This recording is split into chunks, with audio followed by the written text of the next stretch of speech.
And what we learned during this and future Artemis missions to the moon will eventually get us to Mars. Here's Jasmine Hopkins again, now with Nikki Fox, Associate Administrator of NASA's Science Mission Directorate. Thanks so much, Megan. Yes, we're back on the balcony now, joined by Dr. Nikki Fox. Nikki, in this nearly 10-day mission, we are covering a lot of science from CubeSats to tissue chips. What are you most looking forward to learning? Oh my goodness. I think for me, the most exciting thing is actually being able to interact with the crew while they are flying, doing this historic journey on the far side of the moon. They are going to be seeing pieces of the moon that no human eyes have seen before, which is really spectacular. It's going to be an interesting trajectory. Some of it is in darkness. Then at the terminator, so in darkness, they'll be able to look for like impact flashes and things when micrometeorites pummel that poor moon. And then at the terminator, they can see shadows and interesting things, which kind of gives you depth perception. And then, of course, in the sunlit, picking out everyone's favorite craters. Also, if we launch today or tomorrow, they will see a total solar eclipse from the Orion capsule. How cool is that? That is very cool. We are thrilled for this Artemis 2 crew to be able to see the moon in a way that we've never seen before. What is so unique about that far side? Why are we going there? I mean, honestly, it's just, it is unique. It's very different to the near side of the moon. The actual sort of terrain, the morphology, it's very, very different. And so it will be very exciting to see that as we're going past that. Absolutely. And Nikki, you know, we are performing a lot of science at the moon this year, actually, not just Artemis 2. Can you speak to the commercial lunar landers we're planning to send? Yes, we are very, very proud of our commercial partners as they take our payloads for us to the lunar surface. And very excited. Next one up is Blue Origin's Blue Moon Mark 1 going. It's got some science on it. It's got the scalps that went on the Blue Ghost. So we'll be able to sort of look at that plume as it's coming down onto the lunar surface, and then also the laser retroreflector that will be the array that's up there too. So even on that first test flight, packing it with science as much as we can. Wow, Nikki, so much science. It's hard to keep track of everything, but the unique thing about Artemis 2 is we're sending crew. Can you speak to the importance of the human element of science? Absolutely. I mean, we can program, like we do with our beautiful rovers on Mars, we can program them to do certain things, and it's what we think we need them to do. When you have an astronaut up there, they can make that sort of like really unique split-second decision. The thing I'm most looking forward to is when they think they're going to be looking here, is hearing one of them say, "Oh my goodness, look over there." And I think that's just incredible about how we do that. Also, flying our tissue chips with the astronauts, our Avatar experiment. Here we go, Avatar. Wow, look at that. And that's got the tissue chips samples that matched to the crew, so we'll be able to monitor the effects of microgravity and radiation on that human tissue as we prepare for more and more missions to the moon for longer and longer durations, right, and then off to Mars. Wow, Nikki, so much science ahead of us, but first we have to launch. Thank you so much for being here today. Thank you so much. Go Artemis. Oh, of course, go Artemis. And with that, let's turn it back over to the countdown with NASA's Megan Cruz. Nikki is so fun. She has so much energy and so much passion about the science. And again, yeah, it's just so important to remember that so much science is happening with this mission. It's not just to test out the hardware and the life support systems. Yeah, you saw the science video, and then we talked to Nick. Man, there's so much going on, right? We talked a little bit about the lunar observations that we're going to do.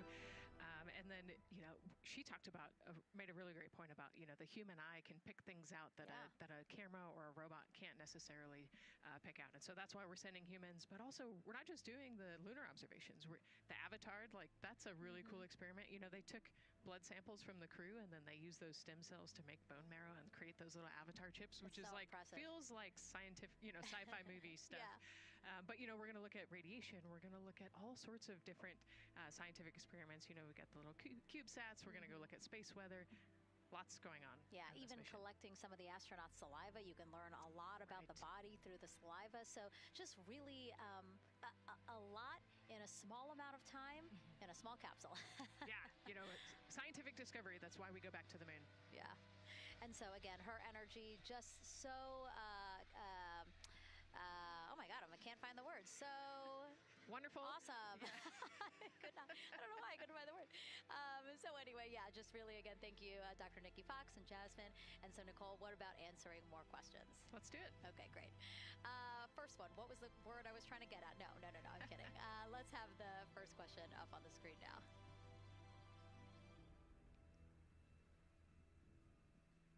I know we got him.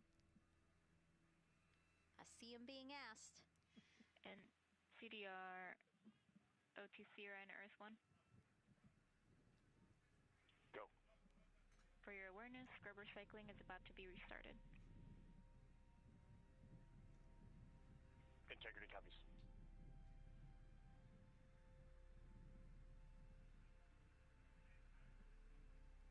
All right, let's try that again. Can we get the next social question, please? What are the G-forces experienced by the Artemis astronauts during launch and reentry? Ooh, these are actually pretty similar to, a Dragon launch or a shuttle launch. We have to accelerate to get out of the Earth's atmosphere, and then, we talked about the secondary burns that they will do to get away from Earth, but for me personally, it kind of felt like we got slingshotted off the Earth is how I like to describe it. So, you get set back in your seat and the G-forces are into your chest. CDR OTC Rhino Earth 1. Go ahead. Moon leak check complete. The cabin is going to be vented to flight pressure momentarily. Integrity copies. That's fantastic news. Yeah. Again, so the spacecraft is holding pressure as expected, and so now they will depressurize it, which will take about 6 to 8 minutes. Exciting. Yes. Yeah. Go ahead, Nicole. Like we talked about, continuing to march towards the launch.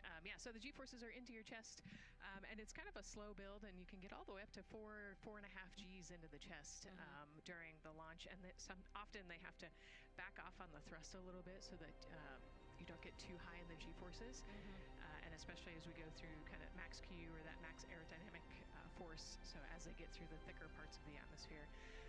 And then very similar G-forces on the way home, so slow, steady build up to about 4.5 Gs as the rocket actually decelerates. You heard in one of the packages, when they come back, they're going to be going 7 miles a second. Gosh, that's And incredible. so you have to slow down somehow, and to do that, you have to actually, when you brake in a car, you feel those G-forces, and so for the astronauts, it'll just be, again, into the chest and based on the orientation. Great. Thank you so much for that answer, Nicole, and for that question. We're going to continue to try to take as many as possible. Again, you know how to send them to us at NASA Artemis.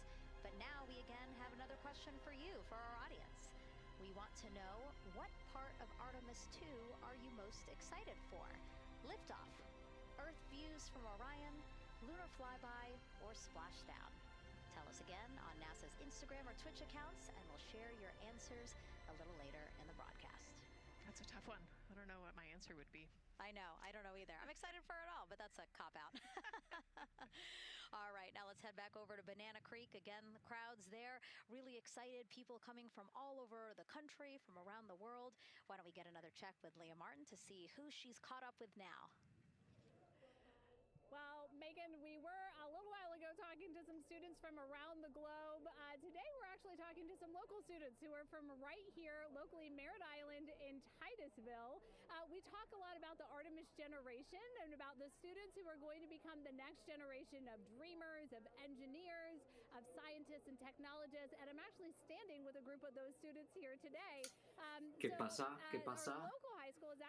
Me estaba peinando, perdón por el retraso, me estaba peinando, me estaba poniendo la camisa bien, me estaba preparando para este vídeo tan importante que se llama, pues, física desde cero, física a nivel básico, los primeros pasitos de la física. Este es el vídeo que nosotros vamos a ver ahora mismo. En este vídeo no hay mecánica cuántica, no hay termodinámica, no hay física óptica, no hay estas cosas, no. Porque esto es Y lo hacen de muchas formas. Mira, movimiento rectilíneo uniformemente acelerado, movimiento circular uniformemente acelerado. ¿Qué más? Muy importante, podemos lanzar cosas o podemos soltar cosas aquí, desde una ventana. Bueno, pues vamos a estudiar este tipo de movimientos. Caída de cuerpos y lanzamiento de cuerpos hacia arriba. Movimientos parabólicos no, porque esto es física, lo más básico. Y también vamos a estudiar, ¿qué vamos a estudiar además de esto? Vamos a estudiar un poquito de dinámica, en donde empezamos a tener en cuenta que los cuerpos tienen masa. Y en concreto vamos a ver la segunda ley de Newton. Bueno, son unos 16 ejercicios para...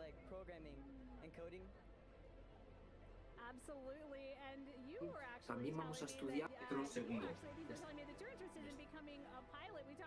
Esto que acabo de hacer es oro molido y se usa en física, se usa en química, se usa en cualquier... Mira, en todo, ¿sabes? En todo. En lengua y literatura tal vez no, pero en todo lo demás, en economía, etcétera, etcétera. Factores de conversión es de las cosas más útiles que existen. Bueno, pues mira, yo voy a... Y en este vídeo que he empezado con esto, porque es lo más básico, pero no quiere decir que sea lo más fácil, absolutamente no.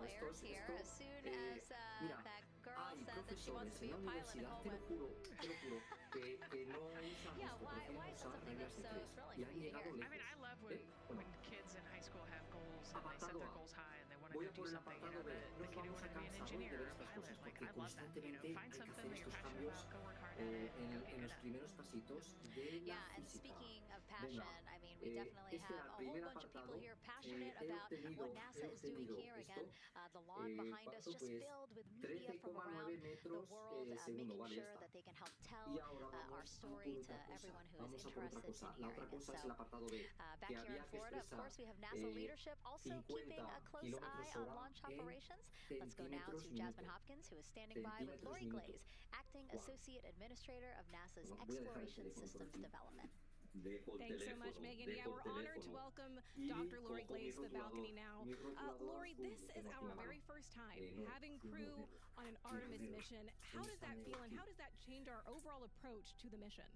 It's a really good question, and it really came home today. We were watching the crew walk out, and then we saw them get into their van and go out to the pad, and we've been watching them getting into the crew module.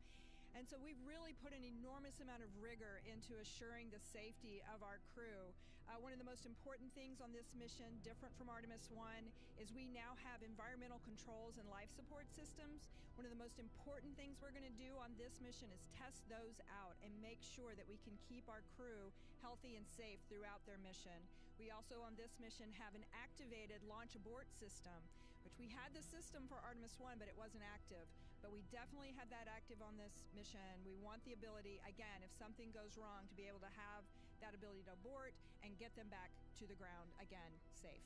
Absolutely, Lori. I mean, as you're driving home, safety is paramount here at NASA, and your program is responsible for all of these Artemis elements. We have the Space Launch System, Orion, ground system. So how do you get everybody cohesively on the same page for a day like launch? And that's a great question, and it's really been wonderful to watch our teams working together. We have the ground systems, which are kind of the bookends of our mission. The ground systems help prepare us to get the rocket ready to take off. They're doing all of the loading of the tanks right now and getting the crew into Orion. And then at the back end, they'll be there to recover the crew when they land in the ocean. But they know that their job is to make sure that that rocket is ready to go and that the crew module is ready to go.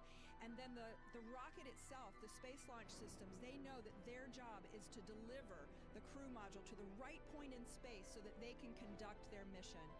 And then again, They have to make sure that everything is ready, that they set them on the trajectory that is going to bring them around the moon and set them up to land in the right place in the Pacific Ocean. And that's their job, and they know how important that is.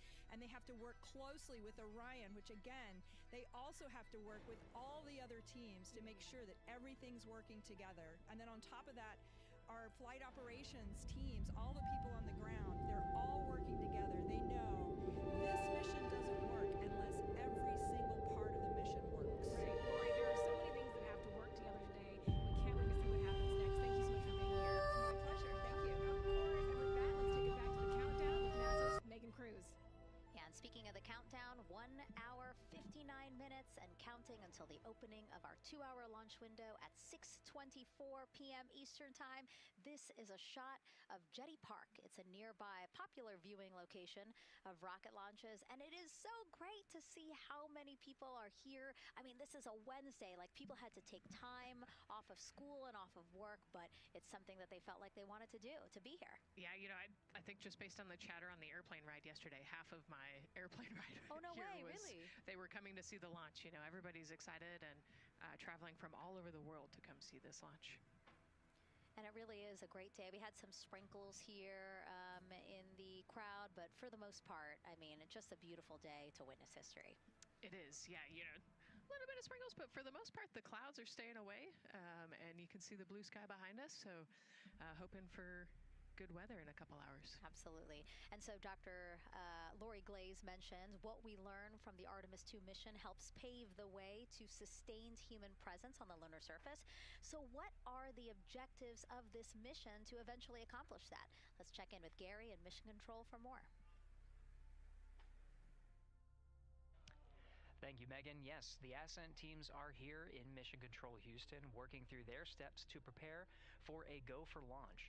Right up here on the front board, we're watching the teams in the White Room work through their checklist and closing the hatch as we verify ours, working as one NASA team. What Dr. Glaze said about working across the teams throughout the nation is true. It takes one NASA team to bring everything together and accomplish the mission objectives. The Artemis 2 is designed as the first crewed test flight of NASA's Artemis campaign, sending astronauts into lunar space to validate systems, operations, and human performance ahead of a more complex lunar landing missions. NASA has identified an extensive list of mission and flight test objectives that serve as a checklist to verify the capabilities needed to land humans on the moon. For the Artemis 2 mission, there are 5 overarching priorities that cover the mission and flight test objectives. First is, of course, the crew. As the first crewed mission inside the Orion spacecraft, this mission serves to demonstrate the capability of safely sustain the flight crew throughout the mission, including launch, the deep space component, and return. Number 2 is systems.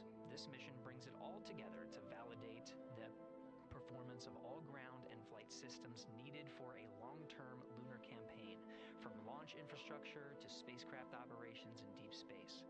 Third is hardware and data.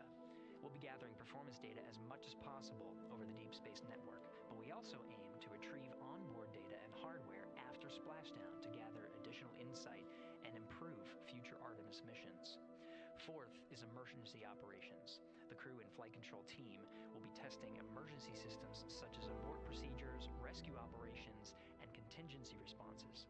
During the flight, astronauts will rehearse a number of these procedures to ensure that in the event of a real emergency, the planned procedures and operations are sound. And finally, there's subsystem validation. Engineers will be verifying subsystems across the board to ensure reliability across life support, propulsion, avionics, and navigation systems aboard the Orion spacecraft. Human spaceflight is a complicated endeavor that requires precision and confidence across all disciplines. You may hear the phrase, human spaceflight is the greatest team sport, a few times in today's coverage, and it's absolutely true. Not only does it need mastery of specific components, but the integration extends across thousands of people and facilities around the world to come together and make it all work. A lot of the work from many people has led to this moment, a rocket at the pad with humans on board, ready to put everything we worked for to the test. I'm certainly excited about it. The teams here in this room are looking forward to supporting the mission and I hope those watching are as excited as we are. We are following the countdown here in Mission Control Houston. Everything continues to look good. Now inside 2 hours from the beginning of the launch window. With that, I will send it back over to you, Megan and Nicole. Hey, Gary, thank you so much. We are getting word that the launch team is working something that we would like to give you an update on. So let's get on over to Daryl. All right, thank you, Megan. And we are live in Firing Room 1 here at the Launch Control Complex. Yes, we are currently not working any constraints with regards to the rocket or the ground systems. But the launch team has been made aware of an issue that the range is working. And currently they're monitoring that work that is going on over at the range. We understand that issue is related to the flight termination system. Now, the flight termination system, just to give you a quick explainer, every rocket has a flight termination system. It's the system that the Eastern Range here uses in order to send a destruct signal to a rocket in case it veers off path. So it's a very critical, important safety component in terms of how the range keeps the public safe here. We understand that the flight termination system, they're working an issue. And so as they continue to work that issue, they've asked for some assistance from the launch team to help verify some of the work that they're doing on their FTS system. And this is where it gets a pretty unique situation here. The assistance they've asked for is to verify what's going on with their system. They want to check it to see that the work they're doing is okay. And in order to do that, the FTS console operator inside the firing room has been asked to help them verify it. And the way that they're going to do that, and the solution that he proposed to check and verify the system with the launch director, and she gave the approval, is to go get a piece of heritage equipment from inside the VAB that was used during the space shuttle program. And this equipment is able to receive commands by the range through the flight termination system. And so with this piece of equipment, this console operator who works FTS was granted permission to go over to the VAB next door and get this equipment that he's very much aware of and used during the space shuttle era. And so that is in work right now. The bottom line of all this is, at this moment, the range is no-go.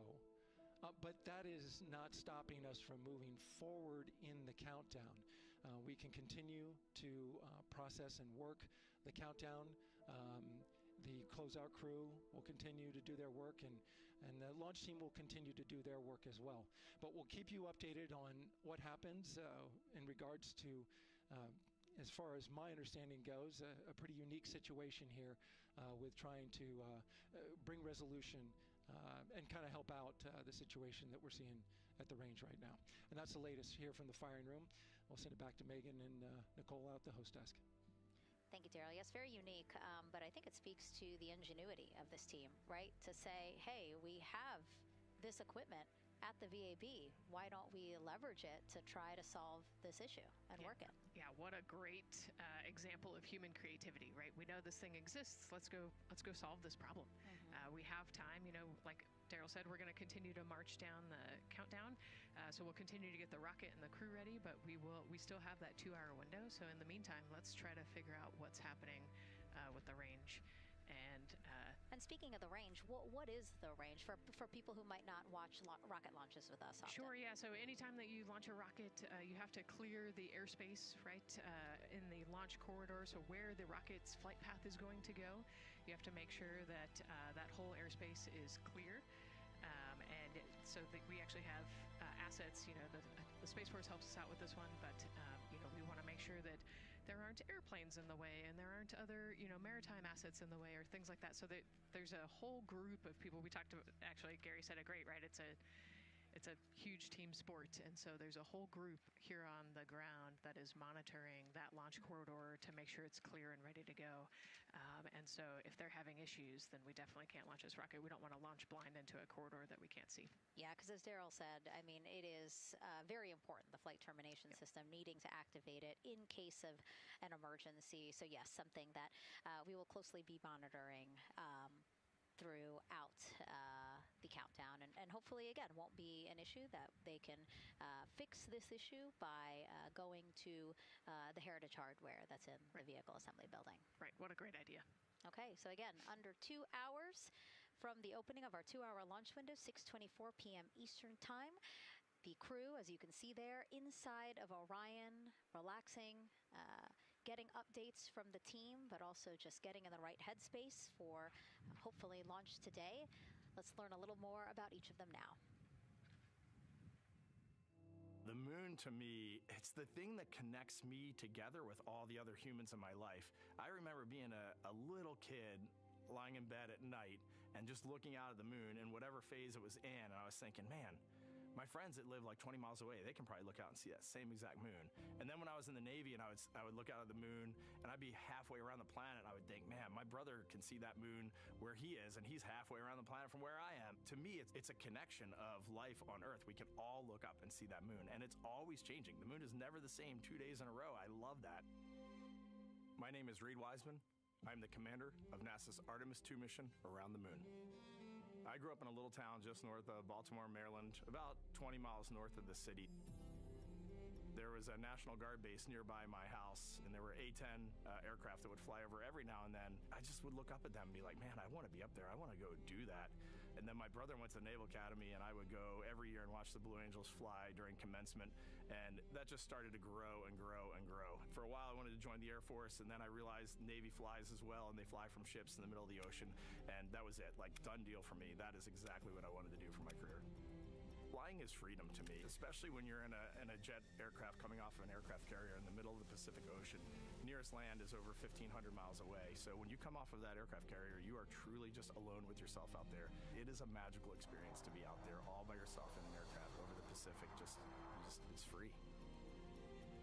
I think anybody who accomplishes something that they set their mind out to, there's no one thing that does it for them. It's a combination of everything. I mean, the way my parents raised me, the way my brother and I, the way our relationship developed over time, my friends, being in the marching band, going to college, setting my own course, learning how to live on my own, being mentored along the way, being, kept on the path to success, but being given the freedom to, make excursions and fail every now and then and regroup and carry on. I think all those things come together in the end to get you where you are. I've had to overcome, I'm a human being. I've had to overcome a lot of fears. I'm pretty scared of heights. I joked about that on the International Space Station, but it turns out I'm only scared like at the edge of a building. When you're up on the International Space Station, even though you're 250 miles up, I never had that feeling of falling or that I was, at risk up there. I just kind of loved the feeling of floating and looking down at Earth. There have been challenges all throughout my life. By far, the biggest challenge was losing my wife in 2020 to cancer, and now raising 2 daughters who are grown up now, but that's been the biggest challenge by far I've ever had to face. It is not easy. Being an only parent, trying to work a full-time job, and raising 2 kids is something that I think about every single day. I'm very proud of the work I've done. I haven't always done it well, but I've always shown up and tried as hard as I possibly can. I do wonder what it's going to be like when we are really far from Earth and can see it. The sensation of being so far away from everything that you know. I had that sensation on the space station the first time I got to sit in the cupola for a really long time. So I can only imagine what that's going to be like from 200,000 plus miles away. My name is Victor Glover, and I'm the pilot for NASA's Artemis 2 mission around the moon. When I was in 4th grade, I was 10 years old. And that's when the Challenger accident happened. And it helped me understand how the general public felt about the astronaut corps, right? Like, these are the people that we want to be. And that just gave me an easy thing to strive toward. The biggest fear that I've had to overcome in my life is doubting myself. Going to college when no one in my family had gone to college was a huge risk. I had more confidence in my athletic ability than in my academic abilities. I could play football with those college students that I saw on TV.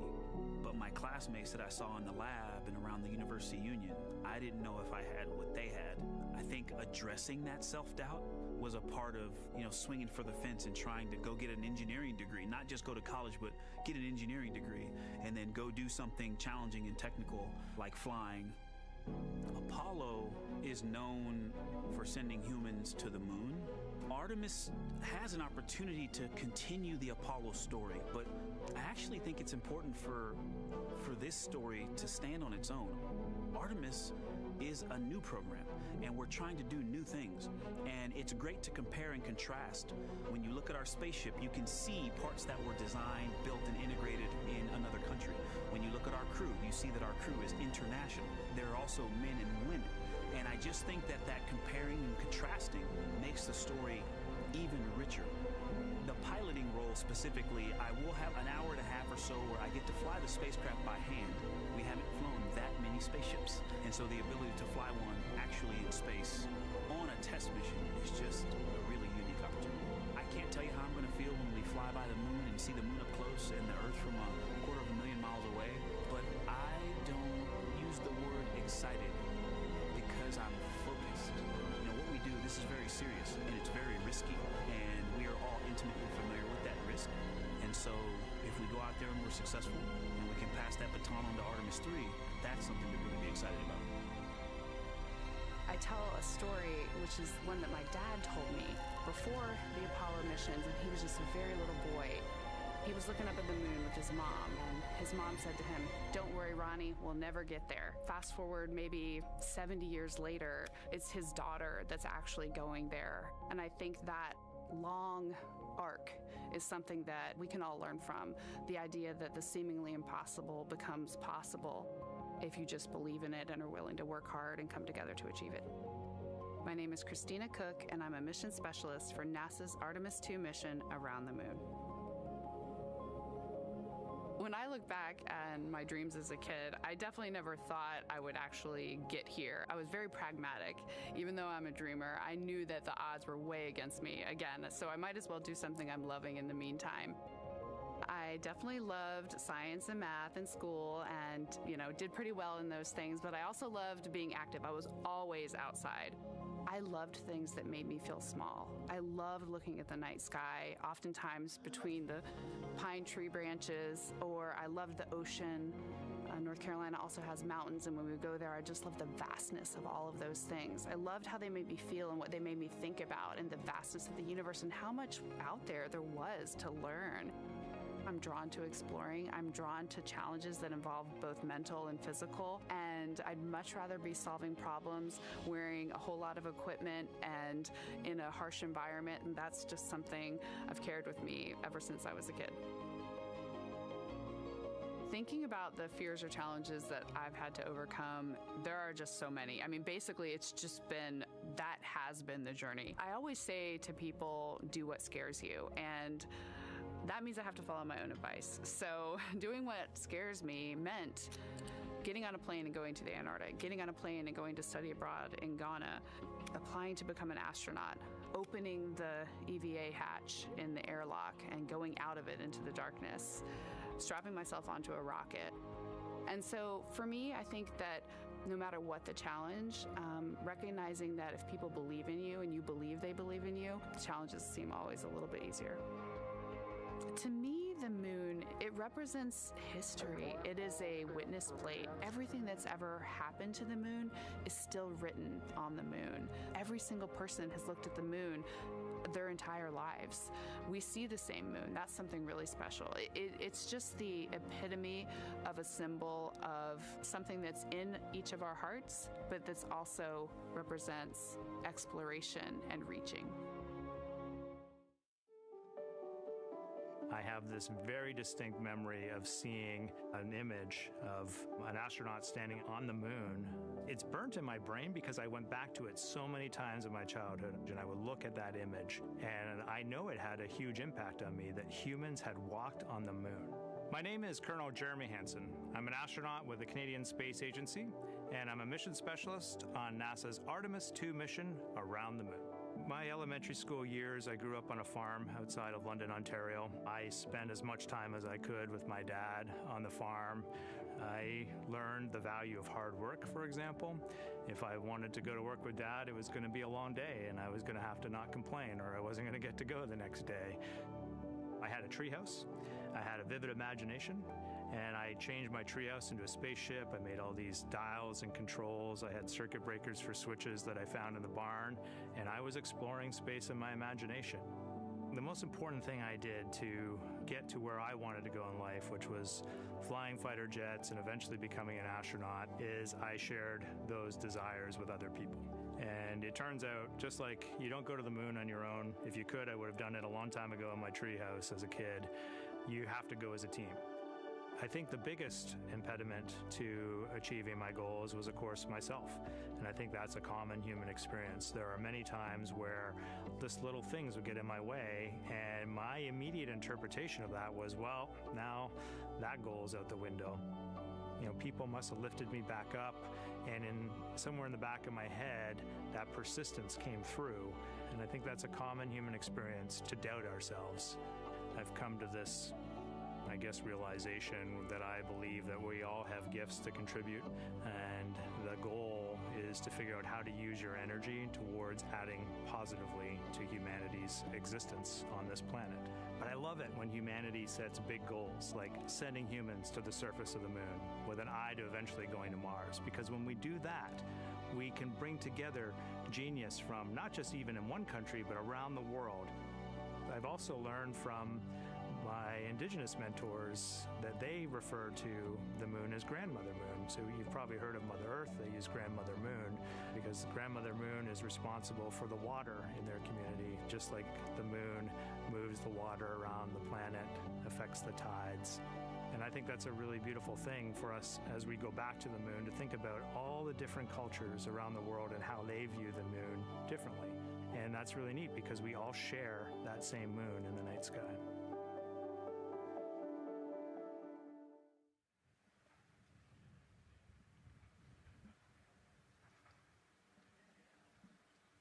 One hour, 38 minutes and counting until the opening of the Artemis II launch window today, 6:24 p.m. Eastern Time. And we are looking at the rocket and Orion out on the pad, historic launch pad 39B here at Kennedy Space Center. What a great view, Nicole. Yes, it is. You know, we can see the clouds out in front of us, but they are to the west. And you can see that there's some blue sky peeking through behind that rocket, which is good news. And more people continue to come on center here. About a couple of hours ago, folks with special passes to come on center were allowed to start driving on with family and friends. And of course, we have media growing by the moment here at the press site here at Kennedy Space Center, setting up their cameras, setting up tents, interviewing folks. Again, this great jib shot that we have from our camera here showing all the interest that we have here at the press site. And actually, even to the right of us, so camera left, no, sorry, the right of your screen, left of us, plenty of other people there, set up with their own tents, broadcasting to their own viewers. And so again, just really cool to see everybody wanting to share in this moment. Yeah, that's, I mean, how many media tents we can see from here. It's a beautiful thing. Yeah. I think it's important to share this message with the whole world. Yeah. And so let's take a look now at people who are watching in other parts of the country. We have this shot here from the U.S. Space and Rocket Center in Huntsville, Alabama. Oh, man, look Just at that. kidding. Museum of Flight, Seattle, Washington. So sorry. Hello to you over there. Sorry, I thought that you were in Alabama. But here you are from Seattle, Washington. Again, the Museum of Flight. They must have had a special event to bring people there to watch, as well as a special event here. Now, correctly, the U.S. Space and Rocket Center, Huntsville, Alabama. Of course, they would have a lot of people here, and I'm sure this crowd will grow when we get closer to launch. Marshall, the home of the SLS rocket. Yes. Yeah, this is a great shot. You can see all the people there, and obviously you've got quite a few artifacts in there as well. Oh, now they know. Yeah, now they know. They're on the broadcast. That's too funny. Awesome. Hey, listen, it's all right. We can sit and chill until we wait for the opening of the window. No, there they are. Yeah. Everybody's excited.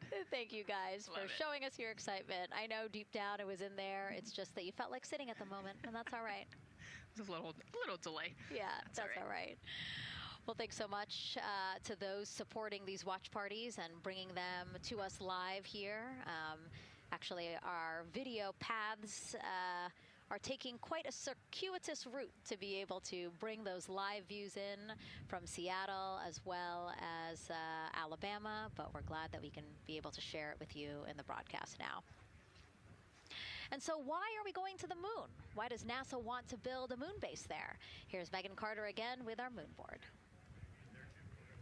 All right, thank you, Megan. Yeah, so we are right around that hour-and-a-half mark, hopefully for that launch. It's going to be very exciting. So they are going to have a few days to be around the low Earth orbit, and then they'll be heading on to the moon. So yes, let's talk what will be happening. Why are we going to the moon? So obviously this is not going to be a landing, as we've discussed. They are going to be coming with 4,000 to 6,000 feet around the moon's surface, and this is going to connect us directly to our past.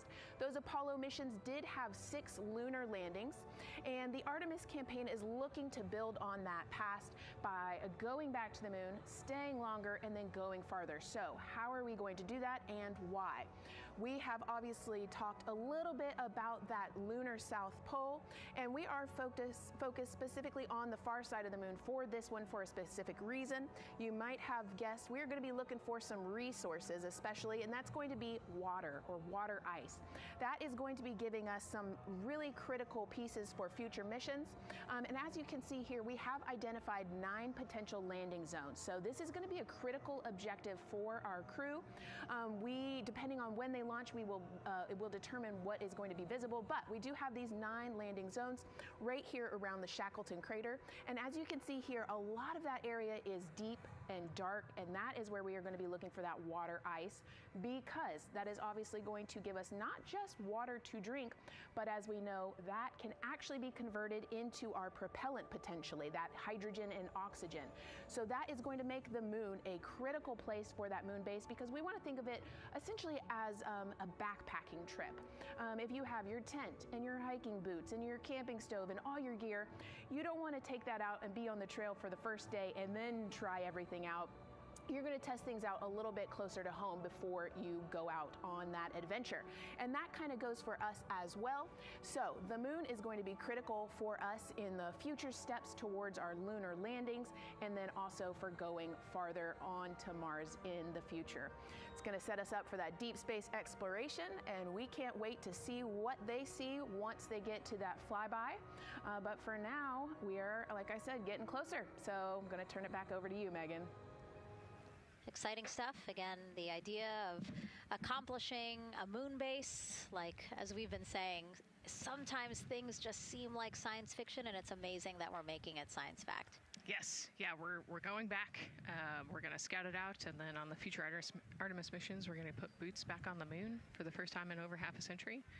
But we're going to stay, and we're going to learn from the moon, and we're going to, as Megan talked about, the water ice, and harness that resource, and, not only learn from the moon about Earth and about the solar system, but also figure out how we get to Mars from the moon. And so what we're seeing now back inside the White Room with the closeout team, they are removing basically fixtures that protected the crew module hatch while they did work around it, right, Nicole? Yep. Yeah, so anytime that you're moving around and working, there are some sensitive sensors and parts of the crew module that we don't want to kick or bump into, and so it's easier to just put a guard up while you're working in there and then take it down later. And so this is a visual cue for us that the team is getting ready to close the last hatch, again, the launch abort system hatch. Can you tell us about what the LAS is?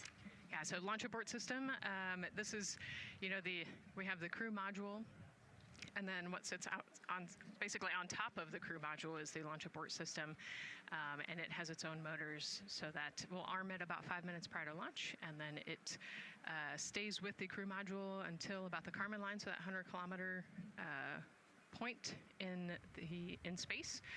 Once the crew could safely get to orbit, it will actually be jettisoned, and the crew module will then be exposed. So this is just a safety mechanism that stays on the outside of the crew module, and then as they monitor the attitude and the thrust and all sorts of the roll, all sorts of different data points to make sure the crew is safely getting to orbit.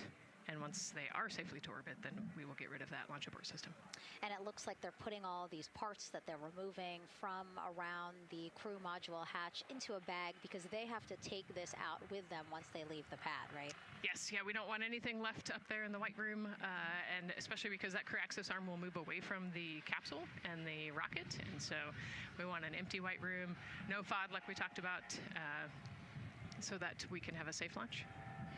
And this orange tube that you see on the right side of your screen, that had been inside the crew module providing breathable air to the crew. And now again, with the crew module closed and them getting ready to close the second hatch, that has been removed and is out of the way. So again, the closeout crew can continue to do their work. Yeah, that's just a duct to provide some cooling air and some breathing air to the crew and the closeout crew while they're in there. That's actually a good point, yeah. And so as we continue to watch the crew prepare to close the launch abort system hatch, why don't we take a look at the crew's mission patch? Now, crews have designed their official mission patches since the Gemini 5 launch in 1965. Reed, Victor, Christina, and Jeremy, they really wanted to play on the abbreviation of Artemis 2 to all, signifying not only the second major flight of the Artemis program, but also a mission to explore for all, by all. The crew chose the iconic Earthrise photo for a reason. It was taken by the Apollo 8 crew in 1968, the first crew to ever fly around the moon. The mission was to prove teams then were ready to land on the moon the same way Artemis 2 hopes to fly around the moon ahead of a lunar landing with Artemis 4. This time, as we've been saying throughout the broadcast, to stay on the moon and pave the way to Mars. Yeah, we talk about incremental steps, right? And so Artemis 2 is very similar to Apollo 8 in terms of that increment. They're going to fly around the moon and set up the rest of the Artemis program for landing on the moon, but also with a nod towards the fact that we do this for all humanity. And I love the thoughtfulness and how much importance they put on their patch design. Another camera angle of inside the Orion spacecraft. I was going to say, we might be able to see Rise, but I think it's right behind Reed's foot there. And so to orient people again, so basically we have Christina in your upper right hand, Christina in your upper left hand corner. Then you have Jeremy below her. And then the feet you're seeing, those are Reed's feet. And then next to him, the upper right hand corner, that is Victor, who's unfortunately hidden by Reed's feet. But again, that is the orientation of the crew inside Orion right now. Now, earlier this week, the crew got to stick their patch on a wall just outside the suit-up room. You can play that video there now. You can see that crews have been doing this as part of a pre-flight tradition again. Wow, Reed just making sure that thing won't come off. It's flat. And so now Victor is signing there, followed by Christina, and then Jeremy. That's a fun tradition, and your patch is up there too. It is, yeah. Ours is on the left-hand side there. It's a fun tradition. This is a really fun day too. You know, they did this a couple days ago, but it's just another step that makes it a little bit more real that you're going to be launching soon.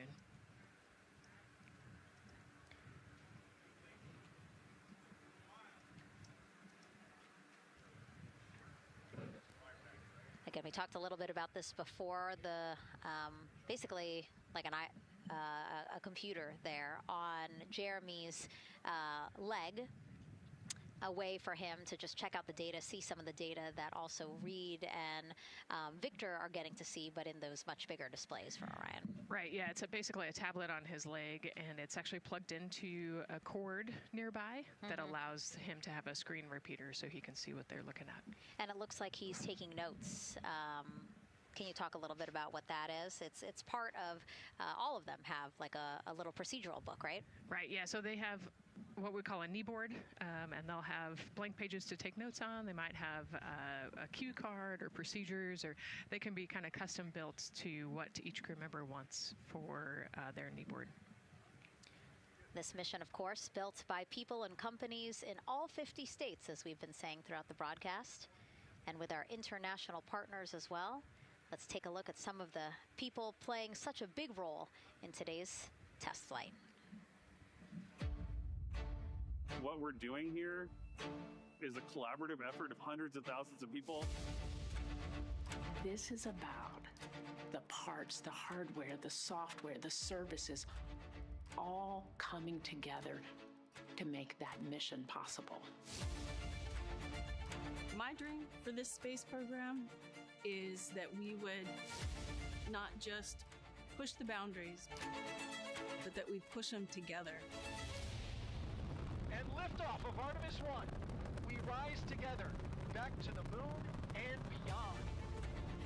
It takes a team to do great things. And Artemis has an incredible team. We have international partners. We have commercial partners and industry partners. It takes unity to accomplish great things, and that's what this mission's all about.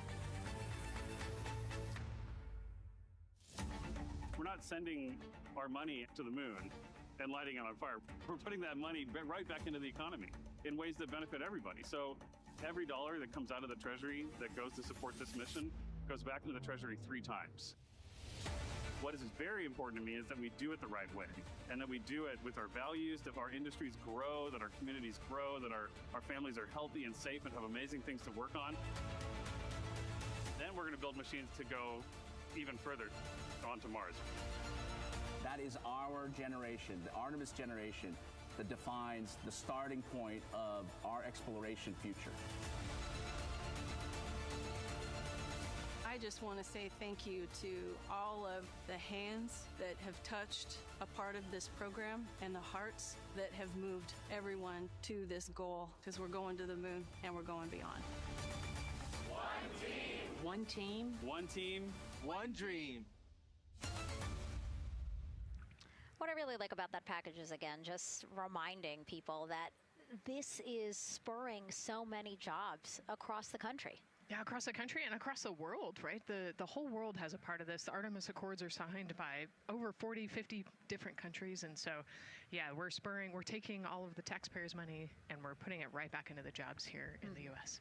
And the money, too. You know, when we have more disposable income because we have good paying jobs, that's money that goes back into our economy as disposable income. So really, it is just an ecosystem that NASA is proud to be a part of. Right. And not only is it about the money and the economy, right, but it's also about the science and what we're going to learn and exploration. You know, on top of all of those things, we benefit the economy as well.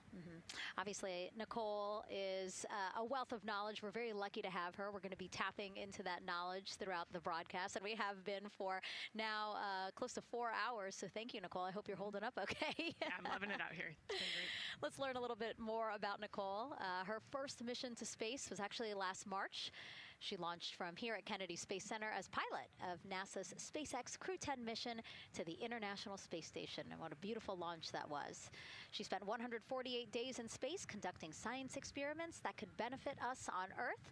For example, one studied the physics of liquids, which could help researchers deliver medicines more effectively. She also conducted an almost 6-hour spacewalk to help upgrade the orbiting lab's power system. Nicole is a lieutenant colonel in the U.S. Air Force and flew one of its most advanced aircraft. She was born in San Diego, California, and is a twin. That's a cute photo of the two of you. Oh, that one too. Young explorers, yeah. Yes. Yes, that's so great to just see how far you've come. Again, I think that speaks to what we've been saying. Like, just if you're passionate about something, go for it and see where that takes you. Yeah, I think that's a great example. I was a serious little kid with really high goals and just kept working hard and never got bumped off the path and ended up here. I think it's a testament to the human, like we talked about, if you're willing to work hard, be a good team player, you can really get anywhere you want in life. And that's what I love to talk about. Christina has mentioned similar things. And so it's been kind of a theme for the day. Yeah, definitely a theme for the day, a theme for the team. The team has said the same, the crew has said the same sort of things. So absolutely, Nicole, thank you so much for being here. And hopefully only a little bit more until launch today. Hopefully. So today's Artemis 2 test flight will mark only the 7th time NASA astronauts will launch on a new NASA spacecraft designed for crew. And then controlling the flight will be Mission Control in Houston. Our Gary Jordan is inside with flight controllers. Hey, Gary. Hey, Megan, you are right. This is a significant milestone, and we may be putting the names of a few more astronauts in the history books today. The Artemis 2 crew is set to launch today will join a select list of humans to fly in a spacecraft for the very first time. And Artemis 2, like missions before it, is a test mission. During ascent, the crew and the teams here in the room are prepared for a variety of scenarios. Some of these will be called out directly by Capcom's Stan Love during ascent, and some are a little more subtle. These calls can be split into 2 categories: alternate main engine cutoff or MECO targets and aborts. First, there are 2 alternate MECO targets, or AMTs. These note milestones to give flight control teams and astronauts an idea of what would happen after that moment should the core stage lose one of the main engines. First is AMT low. You won't hear it called out by the crew or Capcom since this happens right at liftoff. If the core stage loses one engine at this moment, an abort once around option could be made at main engine cutoff, meaning the crew could target a splashdown in the Pacific. The second is AMT high, which will be called out by Capcom's Stan Love around 22 seconds. After this moment, if the core stage loses an engine, we can still pursue an alternate mission in low Earth orbit to accomplish some of the test objectives. And at about 5 minutes, 16 seconds into the flight, you'll hear the call 3-engine press. This is a good moment. After this point, if the core stage loses an engine, we can still make a nominal main engine cutoff and pursue a moon mission as expected. Again, these MECO targets give the flight control teams and crew an idea of what lies ahead should one main engine be lost, but assumes we are otherwise continuing to a main engine cutoff target. This differs from an abort, where the Orion capsule separates from the Space Launch System prior to the planned separation time. There are abort options at every moment that integrity is attached to the Space Launch System, from the pad to more than 3 hours into the mission. During the first 8 or so minutes of powered flight, there are 3 abort options. First is the use of the launch abort system, which you see at the very top of the rocket and here in the White Room where the hatch is open and teams are working to close it. This particular abort capability can be used from here at the pad through roughly 3 minutes and 22 seconds into the flight. Next is an untargeted abort splashdown, or UAS. This uses Orion's service module engines to escape the SLS and becomes available immediately after the launch abort system jettisons. Third is an abort once around, or AOA. You'll hear Capcom's Stan Love call AOA open around 7 minutes 30 seconds into the flight. This also uses the service module engines, but the burn profile is a bit different to aim for a splashdown in the Pacific after one trip around the Earth. NASA's expedited recovery teams are staged off the coast of San Diego to get to the crew and integrity quickly for this abort option. An AOA option continues to be available until solar arrays are deployed on the Orion service module a little more than 30 minutes into the mission. At this point, an abort to orbit, or ATO option, becomes available until separation from the upper stage around 3 hours and 23 minutes. Mission profiles can vary depending on when an ATO is executed in that window, but with power being drawn from solar arrays, it buys more time for astronauts and flight control teams to make decisions and stay in Earth orbit, return for a splashdown, or continue to the moon. The Artemis 2 crew and flight control teams are well trained on all of these scenarios, and the calls you'll hear to the crew on Orion to Earth may help them be in a ready state for whatever challenge may come their way. At this time, we're not tracking any significant issues here in Mission Control in Houston, Texas. That would be showstoppers for today's launch. We're continuing to, of course, monitor the countdown along the way MS1, and make sure all systems are go for when we reach T0. With that, I'll send it back to you, Megan, at the Kennedy Space Center. All right, we are ready for another reading if you are ready over there. Yes, sir. CBA is steady at 2,600 PSI. All right, copy that. And you know, the more times we ask you to do that, the closer we get to launch, so that's a good thing. Copy. You heard it there from NASA Test Director Jeff Spaulding. The more that they keep on asking her how the pressure is holding in the counterbalance assembly mechanism is a good thing, because it means we are getting closer to launch. So that's amazing news over the loops that we just heard on Orion to Earth 1. Again, that communication channel with the crew. But now I want to get back over to Daryl with the launch team. He has an update now on the flight termination system that the team was tracking. All right. Thank you very much, Megan. And we're getting an update now from the launch team as we speak.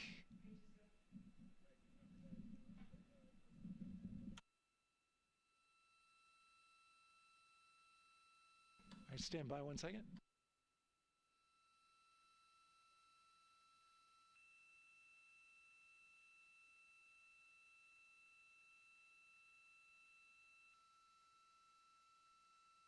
Okay. Sorry about that. We're just getting an update, in fact, about what I was about to report out on the range. And the good news is the range is go.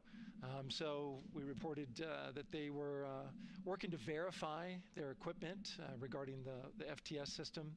And they asked for a little of that verification work to be done by one of the FTS engineers here in the firing room. He went out to the VAB to get some legacy hardware to help out with it. But in the end, this is a fix that the range had come up with to get clearance, to clear the range rather, and to as well work the FTS system. And so now they are go. Again, the range is go. That is no longer a constraint. And so you combine that with the fact that the rocket and the ground systems here also working, no constraints, clear board here is great news. So again, the range is green, and we're continuing to work through the countdown. We got a weather update that came in to the launch director from Launch Weather Officer Mark Berger. He reported out that there's still a little bit of feisty weather activity that's happening up in the Titusville area. That's the city neighboring the Kennedy Space Center. Those showers had passed over Kennedy, and then now they're currently over in Titusville, currently still within that mile kind of constraint of flight through precipitation rule. But we're still far enough from the window that it looks like it won't be an issue. And in fact, we're seeing some good sunlight now breaking through onto the launch pad. As you can see, it's actually shining on the other side of the rocket here. But to the west, we're starting to see some of that clearing that was forecast. And so the launch weather officer held his forecast for 80% go for flight during our launch window tonight, which, as a reminder, is 6:24 p.m. Eastern Time until 8:24 p.m. Eastern Time.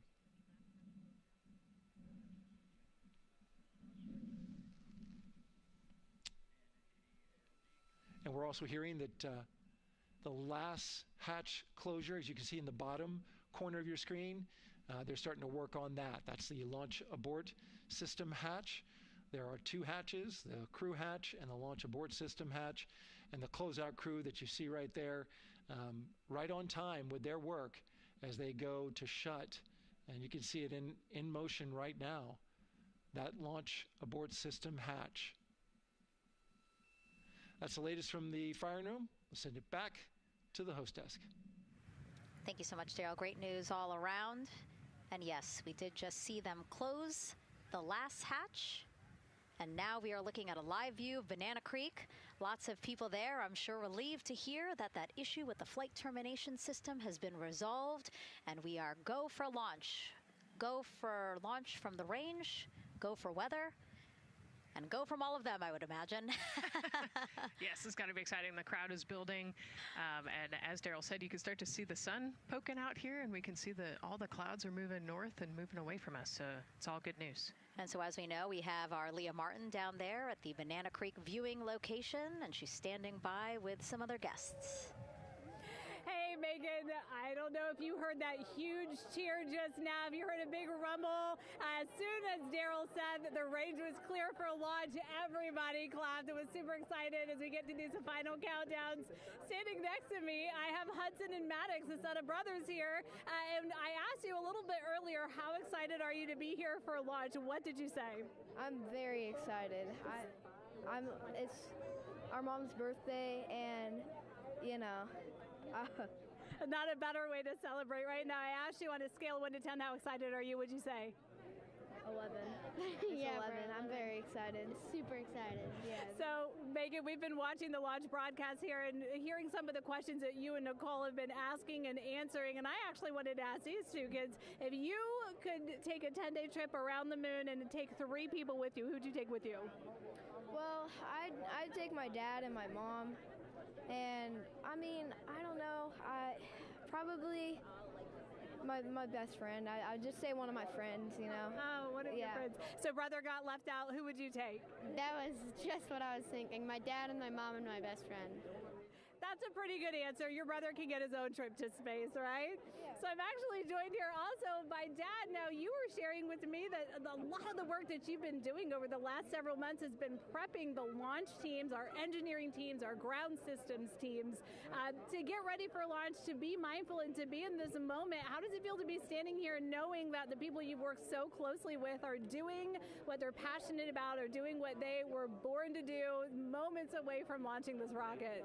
I mean, this is an exceptionally happy moment for us and all of us and the people that are, about to take off on this historic trip here. And I'm grateful to know that we've helped in some way, shape, or form to help them stay steady and calm, in such an exciting time within the agency. And so to just be here and witness it and know that, they've got some tools to help them stay calm and steady is everything to us. So. Fantastic. Well, Megan, we are standing by ready to go, and we're ready to cheer this team on. Thanks so much, guys. And yes, Leo, we did hear that cheer. That was very exciting. I think the vibe over there is they're celebrating, they're having fun. And here, once they heard that we're go for launch, everybody had to run back to the camera and work. It's a little bit of a different vibe, but I definitely think that people are excited, especially as we see now live inside of the White Room at the launch pad. The closeout crew has closed the launch abort system hatch. You saw there, we took it live. Took a lot of them, I think all of them, except for one. I think it took 3 or 4 of them to push that hatch door close. And then they felt around the perimeter of the door to make sure that everything was sitting just right.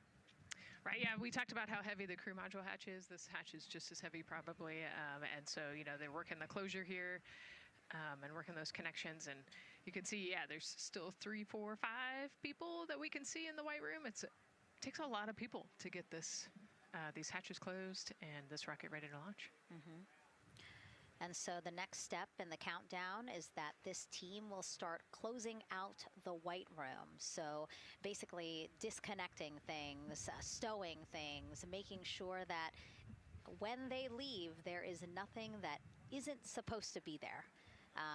And really, then at that point, it's just all 4 of the crew member, Victor, Reed, Christina, and Jeremy by themselves at the top of the launch pad. Yeah, and then eventually that crew access arm will move away, and then it'll really just be them up on top of that rocket. Mm-hmm. Yeah, your eyes lit up when I said that.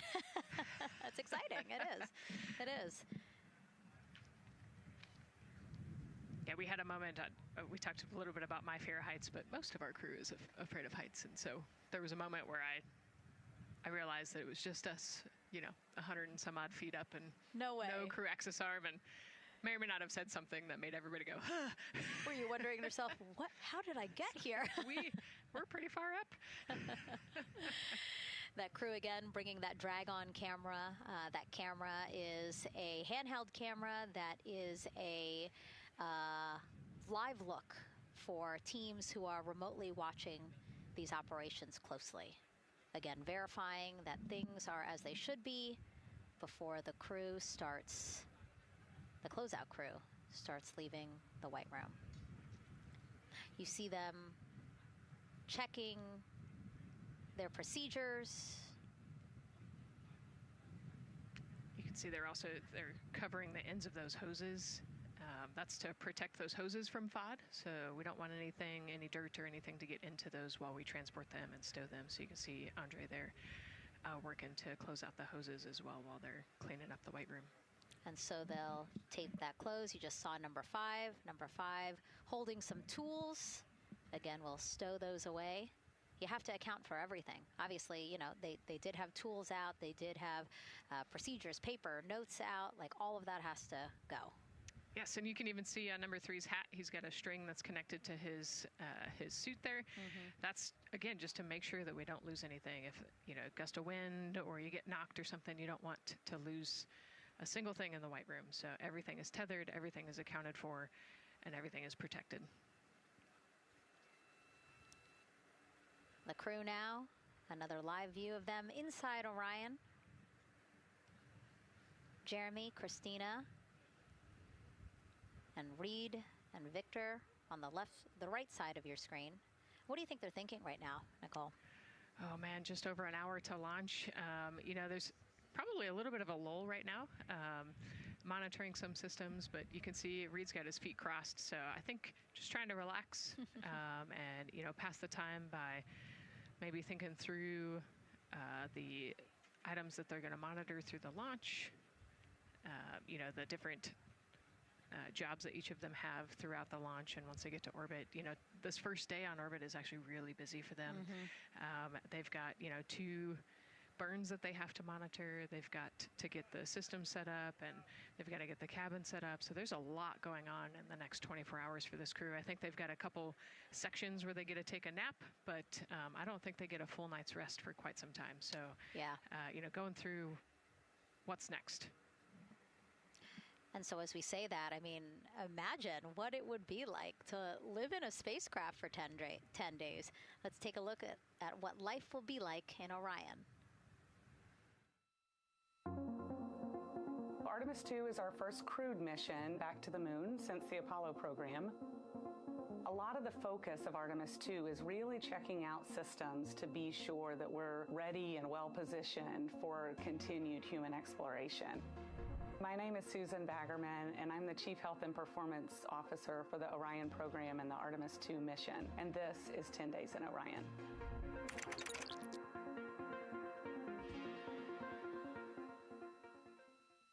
For this mission, the crew will launch in the Orion spacecraft on top of the Space Launch System rocket, or the SLS rocket. Once they've launched and achieved orbit, they'll continue on checking out many of the different critical Orion systems, check out some of the critical medical systems, and be sure that we understand how the crew would do that successfully within the volume of Orion. We also have, of course, systems to feed the crew. They have a potable water dispenser that they'll check out. And then we also have a food warmer, kind of looks like a suitcase that the crew can use to heat their food. They're also going to check out the flight wheel system. We'll have the crew perform some initial exercises. Part of that is to ensure that the flight wheel is actually working, but part of it is actually to be sure that our environmental control systems are actually working. For sleeping, the crew will sleep in sleeping bags. Some crew members like to be very tightly bound up, and some like to float very free. They'll use the toilet for the first time and be sure that it's able to flush. While they're on their journey, they'll do some testing that they quickly don their suit just to be sure that we would be ready in the future for an emergency.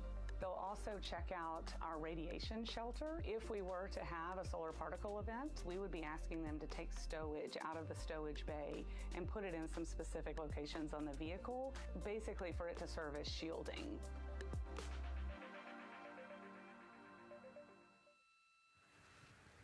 And so I want to talk a little bit more about what we just heard in that package. I am interested in the space food. So Reed, Victor, Christina, and Jeremy have a pretty big menu to choose from, so that's really cool. We're actually going to pull up a graphic now that kind of shows you some of the food that they're going to have with them on their 10-day journey around the moon. We know of more than 10 types of beverages. There's coffee, a mango peach smoothie, apple cider, lemonade. So those all sound delicious. And now I've just remembered I haven't eaten lunch. They're actually not too bad. I actually have a mango peach smoothie with me today. No way. Yeah. So you can see they come in these little packets here, but it's just kind of a dried powder that you add water to. So this would actually, you'd add 175 milliliters of water and let it sit for 2 to 5 minutes, and then you can stick a straw in it. You saw in that package they put a straw on the top septum portion there, and then you can drink it. And so this is the packaging. This is food that you brought up with you, or that you had while you were at the ISS. Yes. Yeah, actually, this is all food that we have available to us on the standard, what we call the standard menu on the space station. And so actually the graphic there showed quite a bit of the standard menu that they're going to take with them. So let's pull space it back food up, is space actually. food. Yeah, we can use the food that we have been using. You know, our food lab at Johnson Space Center actually creates that food, and then they stabilize it and they package it for us and everything. So they do a really wonderful job out there. We've got different types of food. You know, you can see I've got this is a soup, tomato basil soup, so thermal stabilized. It's already hydrated, so you just throw it in that food warmer that we talked about, and then you can eat it. But then we also I have some shrimp cocktail here that's, you know, irradiated, so it's in a package that protects it. I'll show you. I've got a brownie too. That's probably my favorite one. But are we eating it? We might, if you're. Yes. Look, see, they want us to eat. I don't know what happened, but it worked out with what we were saying here. So it's in an outer package to help protect it against, you know, radiation, and then it's in this inner package. And so this cosmic brownie, actually the trick, Ann McLean, my crewmate, taught me. The trick is you got to put this in the food warmer and get it nice and warm, and then you can get it. But so what we do is we just take scissors and you open it up, and then it comes right out. So these brownies are nice because they don't have a ton of crumbs, and so you can actually just eat it pretty easily in space. You know, if you imagine, that would not happen in space. It would not fall. But yeah, so we've got all sorts of things that you can actually eat. The menu's pretty good and pretty diverse on the space station, and then as you saw, pretty diverse for Orion. Nice. Yeah, that's amazing. And again, here's a look at the crowd that's starting to continue to grow here as we get closer and closer to launch. We are now under an hour from the opening of our 2-hour launch window at 6:24 p.m. Eastern Time. And so let's take some questions from social media. We haven't taken some of those for a while. You put that brownie away, Nicole, or I'm going to steal it. Nicole, we have another celebrity who submitted a question. Let's take a look. Okay. A quick question for the Artemis crew. What food from Earth would you bring with you into space? And why would it be lasagna? Because that's the greatest food. Again, not really a question. Yeah. Because he was like, it's lasagna. It's got to be lasagna. You know, there is lasagna on space station, and it wasn't too bad.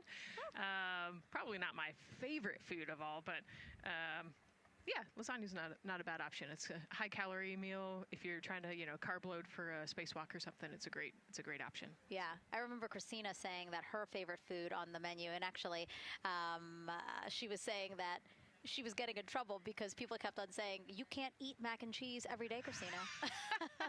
You know, we mentioned the mac and cheese and brisket earlier. Man, I would put those two on a tortilla. That would be great. That sounds delicious, delicious. Well, thank you so much, everyone, for sending in those questions. For everyone from a 5-year-old that we got a question from to all the way to Roy Woods Jr. there, a comedian. So thank you so much. And if you're just joining us, welcome to the Space Coast of Florida, where we are counting down to liftoff of Artemis 2. You see a beautiful aerial shot there of our rocket on the pad. For the first time in more than 50 years, we are sending humans to fly around the moon and back, and we're taking you all of you with us on this next chapter of human spaceflight. I'm NASA's Megan Cruz, and this is NASA astronaut Nicole Ayers. Great to have you here, Nicole. Yes, this has been a beautiful day. Excited. We're continuing to march towards this launch. Yeah, and if all goes as planned, this crew could travel farther from Earth than any other humans before them and see parts of the moon no one has ever laid eyes on. How exciting. Yes. Exciting is an understatement, I think. That's true. We're going to see the far side of the moon for the first time by humans in a long time. It's important. And as the crowd again builds behind us, more activity that you're seeing here at the Kennedy Space Center press site. We also have a ton of people gathering around the world to watch this history-making moment. So let's take a look at those watch parties now. Oh. That crowd has grown. We checked with them probably like 30 minutes ago, and it was half that. But again, as we get closer and closer to launch, we are seeing more and more people gather together, wanting to experience this together and not just in a vacuum at home, you know? Yes, this is so exciting. Look at all of those people. Man. And now here we are back in Seattle, the Museum of Flight. Again, people gathered there to show their kid. We see someone walking in the second row there. His first crewed launch to the moon. How exciting. That is exciting. Hello, everyone. Woo. Oh, that's so great. And now let's get you up to speed on what's happened so far. Again, we are now within an hour of the opening of our launch window. So what has been happening so far today? Well, a lot. After waking up and grabbing a bite to eat, our Artemis II crew suited up inside the historic crew quarters, a tradition that dates back decades. Teams helped them into their custom Orion crew survival suits, and just like other crews before them, they gathered around a table for a card game to pass the time, but to also burn off any lingering bad luck before they walked in the footsteps of every NASA astronaut launching from Kennedy Space Center since Apollo 7 in 1968. They walked outside the Neil Armstrong Operations and Checkout Building to greet a crowd of family, friends, supporters before getting into their Astrovan for their security-escorted ride out to historic Launch Complex 39B. They got a close-up look at the SLS rocket, then walked across the crew access arm and climbed one by one inside their Orion spacecraft. After that, teams conducted final checks with the crew before closing both hatches, the crew module hatch, as well as what you're seeing there, the launch abort system hatch. And now we are back live at the pad where the closeout crew is getting ready to leave the White Room. They are now tethered, Nicole, because they are about to move some pieces that connect the Orion spacecraft to the White Room, correct? Yes, there's kind of what I would call a shroud. You can see them working that there. So it is actually connected, so that way the gap between the crew access arm and the crew module, and well, I guess that's the LAS there, is covered. But they're about to remove that so that the crew access arm is not connected to the rocket in any way, so that it can retract here in the next few minutes. And for how we're looking with the launch countdown milestones, let's go to Daryl Nail in the Launch Control Center. All right, thank you very much, Megan. And as you can see there, the finishing touches, as you've been talking about, to the LAS, which brings me to that subject, because we currently are hearing the launch team is working an issue that was reported out with the LAS. At least there's an issue apparently with a battery on the LAS. The engineer who is in charge of the launch abort system sits on console here, reported that a temperature for one of the two LAS batteries is out of range, and although it's not a constraint for launch right now, it would be when that temperature is checked inside of T-minus 6 minutes, which is inside of terminal count. So right now the team is working some troubleshooting on this issue. Going to follow, of course, along closely with what they learn. But again, a battery temp for one of the two batteries on the LAS is out of spec, and the team is working to understand, first of all, whether or not this may be a sensor issue, or is there an issue with the battery itself.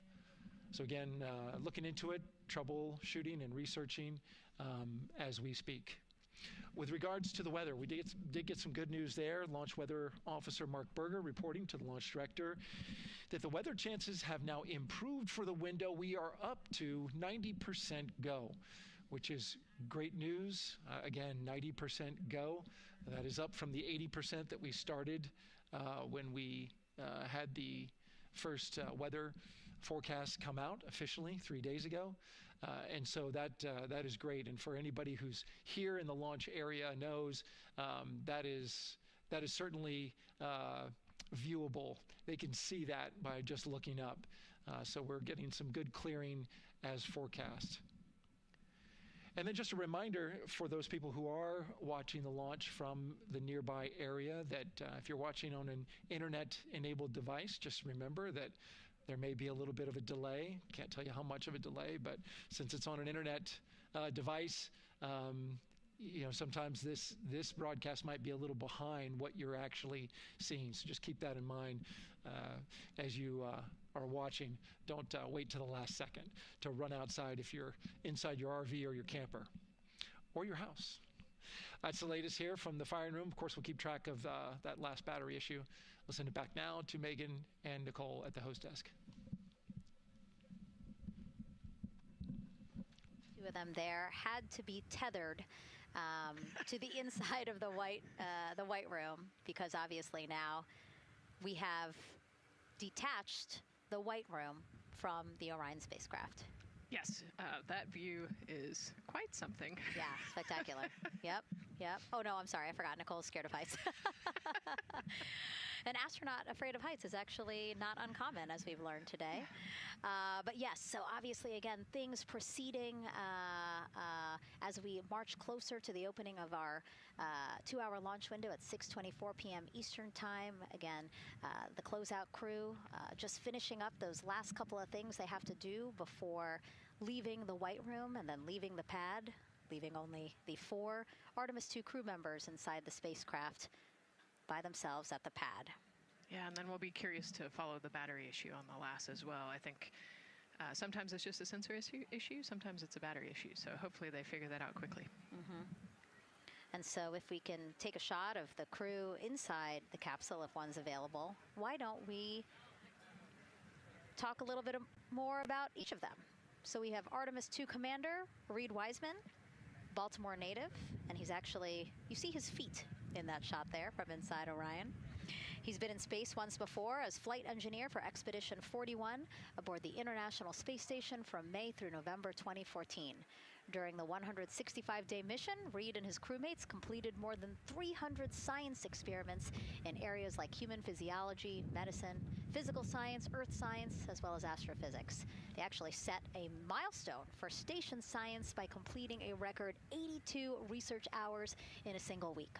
He also served as chief of NASA's astronaut office from December 2020 to December 2022. His 2 daughters were out to wave goodbye to him as he made his way to the launch pad. And again, there's Reed's feet. Reed is the one sitting in the seat to the right, closest to our camera there. So looks like he's relaxed by the body language of his feet. Yeah, I think they're kind of in a holding pattern, if you will, or a waiting period. So it makes sense that he's a little bit relaxed. He's also kind of just a relaxed person in general. He's wicked smart, but has a demeanor that keeps everybody calm. And so I think we're seeing that here today. And so in this shot, Reed is the one sitting on the left, and to his right, Artemis 2 pilot Victor Glover. NASA selected the California native as an astronaut in 2013, and at the time he was actually serving as a legislative fellow in the United States Senate. His first trip to space, November 2020, pilot of NASA's SpaceX Crew 1 mission. That was the first operational mission of NASA's Commercial Crew program, which resumed launching American rockets from American soil to the International Space Station since the end of the shuttle program. Victor is a U.S. Navy captain and naval aviator who served as a test pilot, racking up more than 3,500 flight hours in more than 40 different aircraft. So again, he probably feels pretty at home in the pilot seat of Artemis 2. Yeah, I think he does. He got to say goodbye to his wife and 4 kids. Again, those were the family that he had here at Kennedy Space Center before the 4 of them drove out to the pad. Yeah, and you can see there, we talked about Victor's energy earlier, and you can see him working through, pushing some buttons on the displays. Looked like he was pulling up a procedure, so he's following along and ready to go, looks like. And then mission specialist Christina Cook, sitting on the upper left-hand corner of the screen there, native of Grand Rapids, Michigan. Was selected to the astronaut corps in 2013, same class as Victor. Served as flight engineer on the International Space Station from March 2019 to February 2020. During that time, she set a record for the longest single spaceflight by a woman with a total of 328 consecutive days in space. How cool. She also participated in the first ever all-female spacewalk. And before becoming an astronaut, Christina helped build space science instruments and led scientific fieldwork in some of the most remote environments on the planet. Her hobbies include surfing, rock climbing, and community CDR, service, yoga, and photography. Go ahead, NCD. There's a couple of suppressed overvolt messages. We're going to go ahead and clear those off your screen. We see them and we copy. All right. NASA test director. We're still working here, trying to get through everything. So we're getting close, and then trying to talk that other issue that we just picked up a little bit ago. But I think work-wise, we're doing really well. Sounds good, NTD. We're doing great on board. Glad to hear it. NASA test director giving an update to the crew. Some messages flashed on their displays. Just wanted to say that they didn't have to worry about that. We're going to clear that. And that also just reassuring the crew, again, that they are tracking and working the issue with the launch abort system battery. Yeah. All right. And then first-time flyer, Canadian Space Agency astronaut Jeremy Hansen will fly to the moon as mission specialist on the Artemis 2 mission. The London, Ontario native selected as an astronaut in 2009. After that, he worked as Capcom at NASA's Mission Control Center in Houston. Capcom stands for Capsule Communicator and is the sole direct voice communicating with astronauts while in space. Jeremy also participated in training exercises, really cool ones, like living on the ocean floor off the coast of Florida to simulate deep space exploration for a week. In 2017, he became the first Canadian to lead a NASA astronaut class. He also enjoys getting out on a sailboat, rock climbing, and mountain biking. He has a wife and 3 children. And he's the one that you see bottom left-hand corner of your screen. I know, I'm trying to see what he's doing there. Christina's looking too. And so there is your Artemis 2 crew inside the Orion spacecraft. And this is actually the 7th time NASA astronauts will launch on a new NASA spacecraft designed for crew. And if you're wondering about the first 6 crewed test flights, here they are.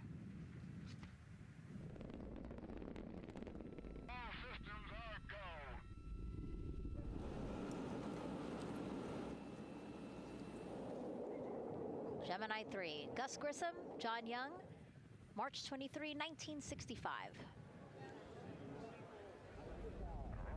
Apollo 7, Wally Schirra, Don Isley, Walt Cunningham, October 11, 1968. Space Transportation System, or STS-1, John Young, Robert Crippen, April 12, 1981. Then NASA SpaceX Demo 2, Doug Hurley, Bob Behnken, May 30th, 2020, followed by NASA's Boeing crew flight tests. Butch Wilmore, Sonny Williams, June 5th, 2024. And now, Artemis 2 with Reed, Victor, Christina, and Jeremy. It is really surprising, honestly, to hear that through all these decades, through all these launches we've had, this is only our 7th new vehicle that we're testing for crew.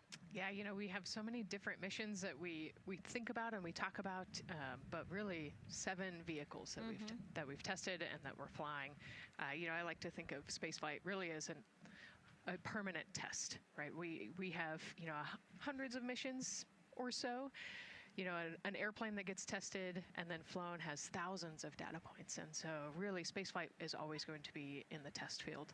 And I think it's important to remember that, especially as we put humans on rockets that we never have before, or for the 7th time we start a new vehicle and a new mission. Just getting word now that White Room closeouts are complete. And so the closeout crew is preparing to leave the pad. It's exciting stuff. We are making good time, and the closeout crew is doing really well. 41 minutes, 43 seconds and counting until the opening of our window. And Artemis 2 is a 10-day mission that will send the 4-person crew on a journey around the moon and back to Earth. It will be a critical step towards future lunar and Mars missions.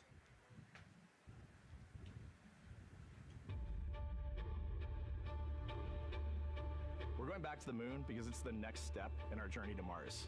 We need to go explore the moon. There's vast regions of unexplored areas with the coldest, darkest places in our solar system.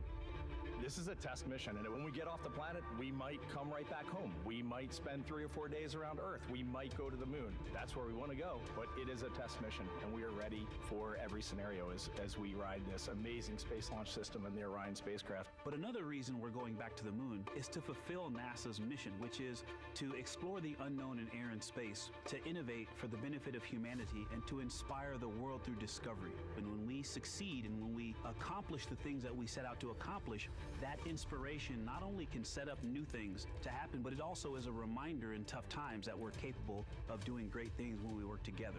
The thing I love about the moon is that it's not just a beacon for exploration and this platform of possibilities for incredible missions like this, but it has benefits. That's actually why we're racing towards it. Those benefits are really wide in nature. You have everything from innovation, technology development, not only for future missions going deeper into the solar system, but technologies that come back to Earth. You have inspiration, a whole generation of people starting this pipeline of STEM workers and manufacturers and operators that are excited to see what you can do when you work hard and you come together as a team. When I think about the 4 of us flying around the far side of the moon, seeing that Earth rise, taking images and video and sending them back to you, the feeling that I have inside is hope.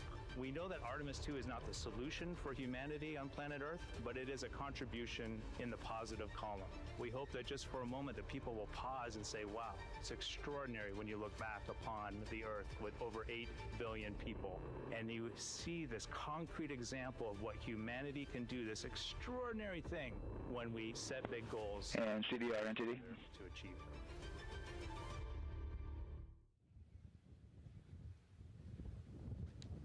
And so Mission Control Houston will control the flight of Orion after a liftoff here at Kennedy Space Center.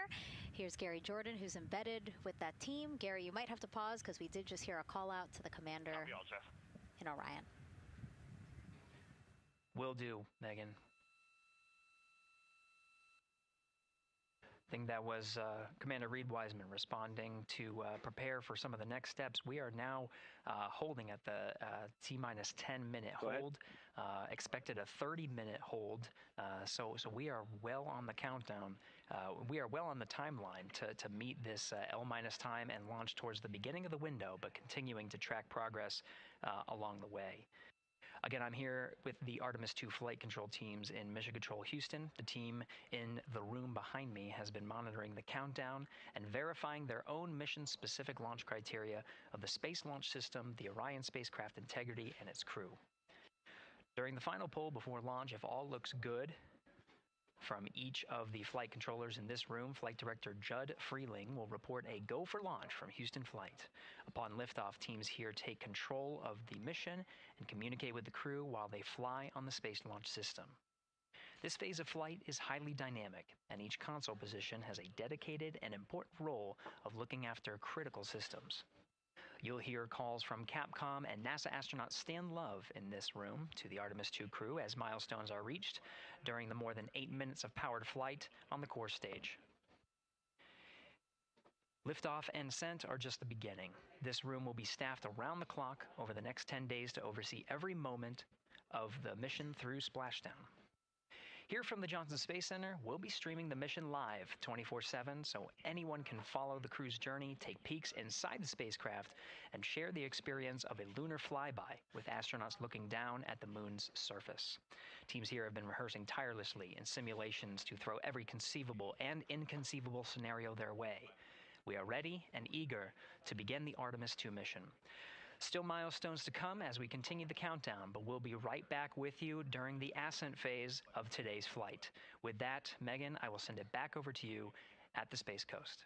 Thanks so much, Gary. Under 37 minutes until the opening of our 2-hour launch window, 6:24 p.m. Eastern. I've never been more excited for a time. But why don't we send it back over to Megan Carter with the Moon Board to learn more about what happens after ascent. Absolutely. I am definitely also getting excited. Things feel like they're starting to pick up a little pace here. A lot is about to happen within the first 10 minutes of launch, but what happens after those first 10 minutes? Let me take you over here to my mission map so we can kind of jump ahead and let me explain a few things. So, our main engine cutoff is going to stand for MECO, and that is essentially where the rocket's job is done, and it is then going to turn the propulsion duties over to our ICPS. That stands for Interim Cryogenic Propulsion Stage. Don't try and say that too many times fast, but the ICPS is going to be right here, and that's our in-space propulsion. About 50 minutes into, after about 50 minutes into launch, it is going to conduct that first burn, and that's going to be the perigee raise maneuver. Essentially what that is going to do is going to raise the spacecraft from a lowest point of Earth just a little bit higher into space, and then they are going to conduct that nice path. It's going to set them on that nice circular path around the Earth. That's when they're going to start to be able to really check out the spacecraft. The Orion spacecraft is going to be able to, like we've talked about, be maneuvered by the crew. They're going to check out those life support systems, and communication checkout's going to be vital at that point as well, obviously. Then they will be conducting that another burn, and that's going to raise them just a little bit higher again. And then they will, it'll be about time for the ICPS to separate, and they will start another lap around the Earth as well. Now, the ICPS, but even after it separates, its job will not be done because they will have the opportunity to conduct something called the Proximity Operations Demonstration. And this is going to be really important for our future lunar missions because the ICPS actually has a target on it, and the crew is going to have the opportunity to manually maneuver these spacecraft like we've mentioned and practice those docking maneuvers. Now, obviously, they will not be docking for this mission, but that is, again, going to be critical for those lunar missions in the future. Now, all right, after that ICPS has separated and they've done that second lap, they're going to conduct 2 more burns. And what these burns are going to do is set them up to the high enough orbit and a fast enough speed in order to conduct the translunar injection. This is going to be that critical moment and that critical milestone where they are going to produce about 6,000 pounds of thrust.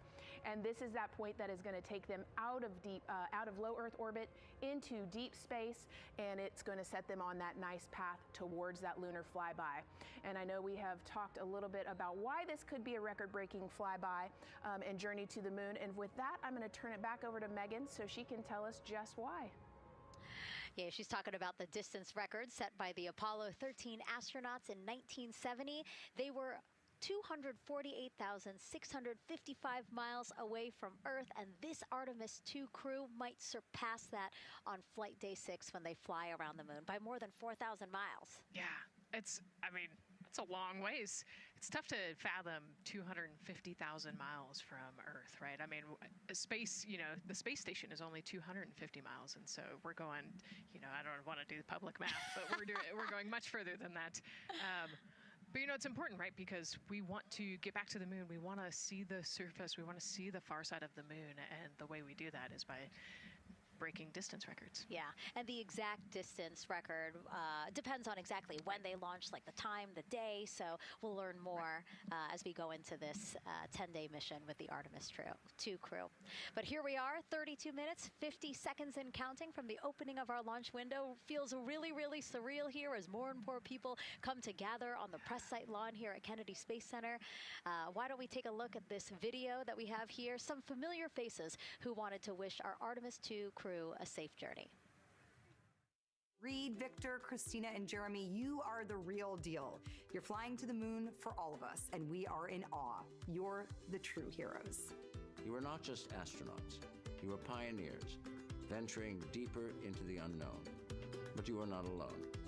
We will be all cheering you on from planet Earth. Hey, I'm Victor Wembanyama, and I play basketball in the NBA. But I'm not only interested in shooting hoops. I'm also interested in shooting stars, dark matter, and all other types of astronomical phenomenon.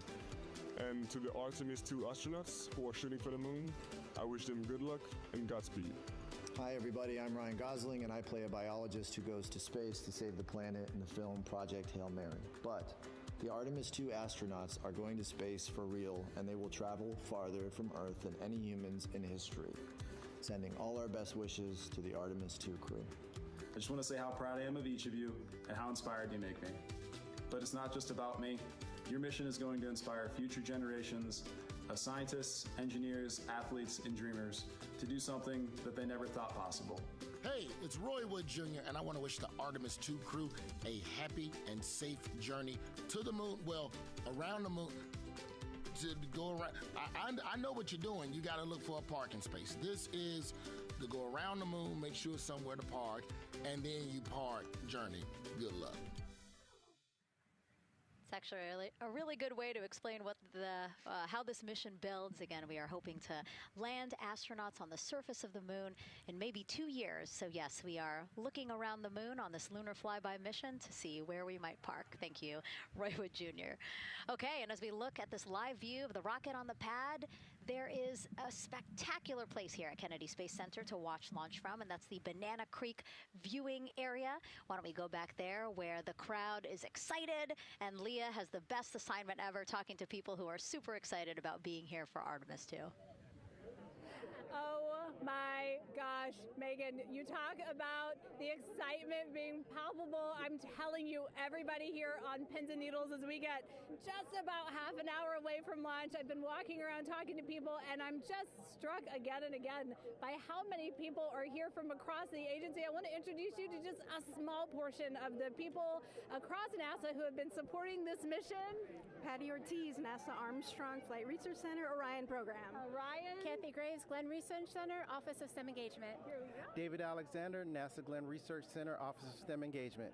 Jennifer Becerra, Johnson Space Center, the Office of STEM Engagement. Here we go, right back here. Where are you from? I'm from NASA Glenn Research Center, Joseph Panakitis. Joseph, here we go. Wes Furman from APL. Maria Arredondo from Headquarters, Next Gen STEM. Mark Robinson, Stennis Space Center, Commercial Space. Amira Flores, Armstrong, Office of the STEM Engagement. Molly Kearns, NASA Glenn, Space Communications and Navigation. Matthew Pierce, Goddard Institute for Space Studies in New York City. Here we go, and right over here. Lauren Ring, Ames Research Center, Data Integration. So we're coming together. We're one big NASA team, one big NASA family, and we have one major message before we launch tonight. Okay, guys, what are we going to say? 1, 2, 3. Go Army!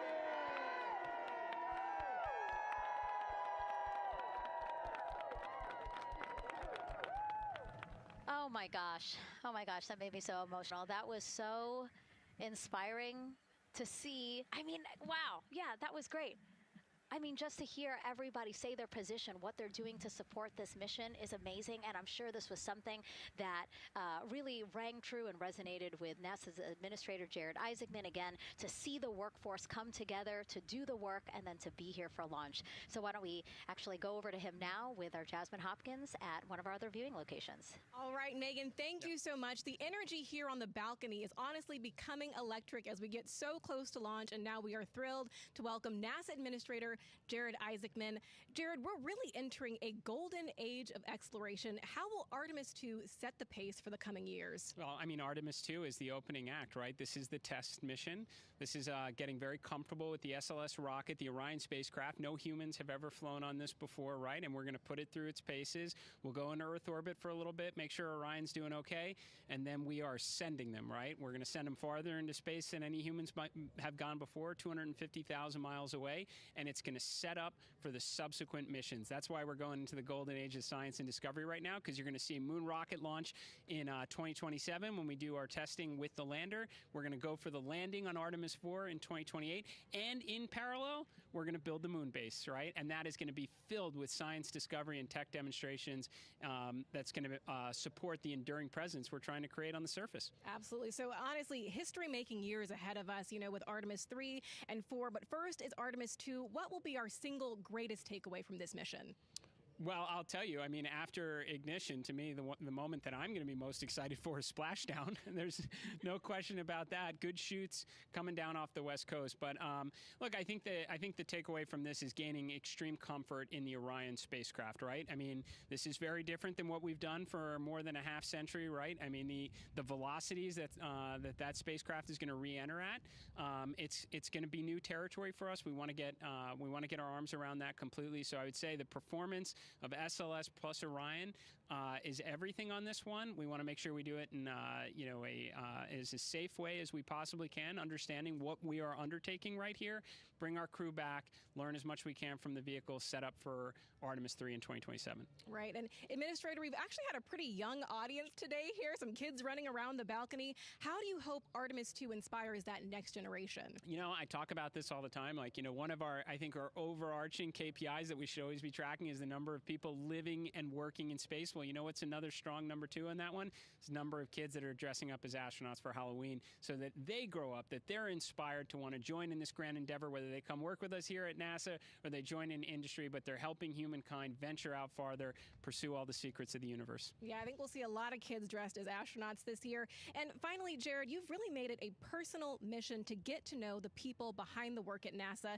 Do you have any final thoughts, any final words before today's history-making launch? Yeah, well, one, I want to express a lot of appreciation. I'll tell you what, the 4 astronauts on top of Artemis 2 know this. It takes an army to pull a mission together like this, right? Across all 10 of our centers, all of our commercial partners, the international partners that come together to make this possible. My sincere appreciation for everyone who is currently working the mission right now, so getting them ready for launch, that will be watching over them in mission control, recovering this crew when they splash down off the West Coast. I have complete trust and confidence in your abilities. And everybody else who's not directly working on Artemis 2, Artemis 3 is coming up next year. When this mobile launcher gets back in the VAB, we're going to start stacking. Wow, plenty of excitement ahead of us. Jared Isaacman, thank you so much for being here. Thank you. Thanks for being here. Of course. All right. And with that, let's get back to the countdown with NASA's Megan Cruz. Under 25 minutes and counting from the opening of our 2-hour launch window, and take a look at all these people behind us. I literally, every moment I turn around and I see the clock, I am like, oh, wow. Oh, wow. There are more people and less time.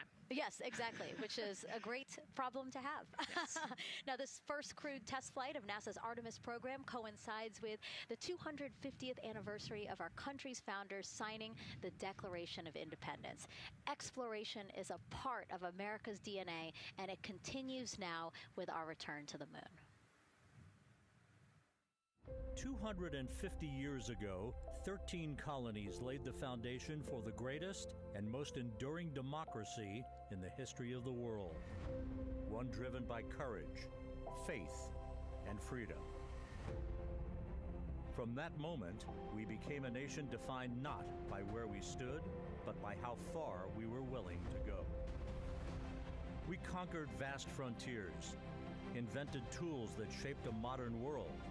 We found light in the dark, and we rose from the earth. Faster, higher, farther. We pushed beyond the sky and into the unknown. We carried our courage into the cosmos, and we planted the American flag on the moon, the defining achievement of American superiority in space. Today, our curiosity stretches farther than ever. American robots search ancient rivers on Mars. New telescopes unfold to glimpse the first stars.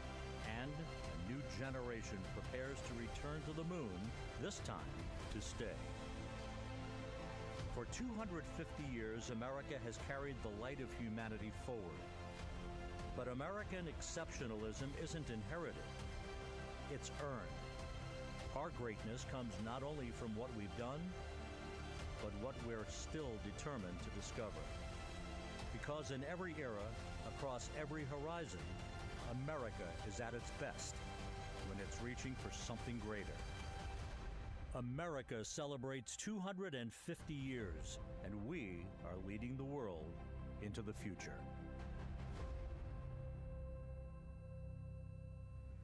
22 minutes, 15 seconds and counting from Artemis 2, NASA's boldest test flight in a generation. The crew has said this often, that they hope it inspires children around the world. And recently, a group of kids here at Kennedy Space Center got a surprise of a lifetime while watching that rocket roll to the launch pad.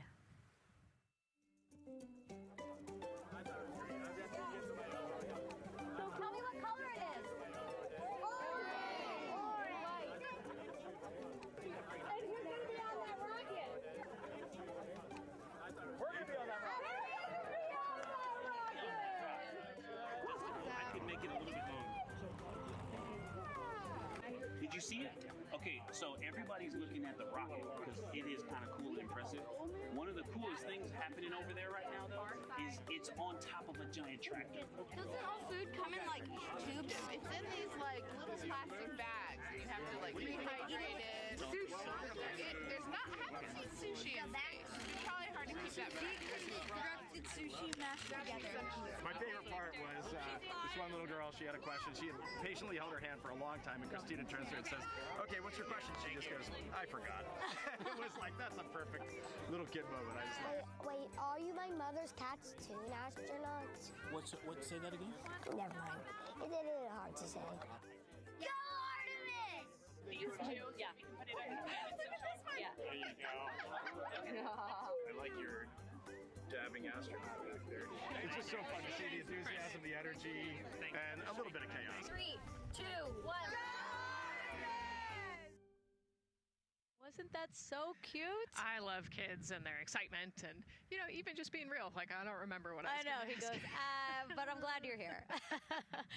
Now here we are, Space Center Houston. The crowd has exponentially grown throughout the day. We started showing you live shots from in there probably an hour ago. And now take a look at all the people there getting ready to witness history together. It's something really special to be able to witness something like this together. Yeah, you know, we've heard from celebrities and officials and kids, and, you know, it's amazing. People from all around the world came here today to Florida to watch, so it's something, it's hard to put into words, just how much support for this mission we're seeing today.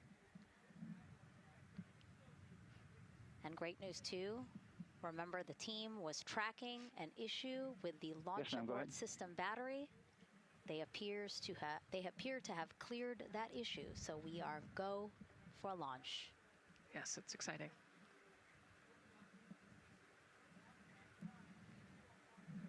U.S. Space and Rocket Center here, Huntsville, Alabama, waving to the Artemis 2 crew sitting right there inside Orion. Inside of 20 minutes from the opening of our launch window, and right now we are targeting the top of that launch window, so we could be launching here in about 19 minutes, Nicole. Wow, I don't know if I expected this today. I'm excited, and, you know, I'm glad they were able to clear the problem with the battery on the LAS, and everything has gone really smoothly today. It's been great. The weather cleared up. It's a beautiful day for a launch. And so now, as we are so close to possibly launch now, just what are your final thoughts as we are about to embark on a mission back to the moon, the first time in more than 50 years? Yeah, you know, just so proud of the crew and all of the teams here on the ground that made this happen. You know, they are carrying the torch from the Apollo era into the Artemis era. And, you know, as the crew likes to say, they want to be the shoulders that the next generation. And let's see, GLS, can you help us with that, please?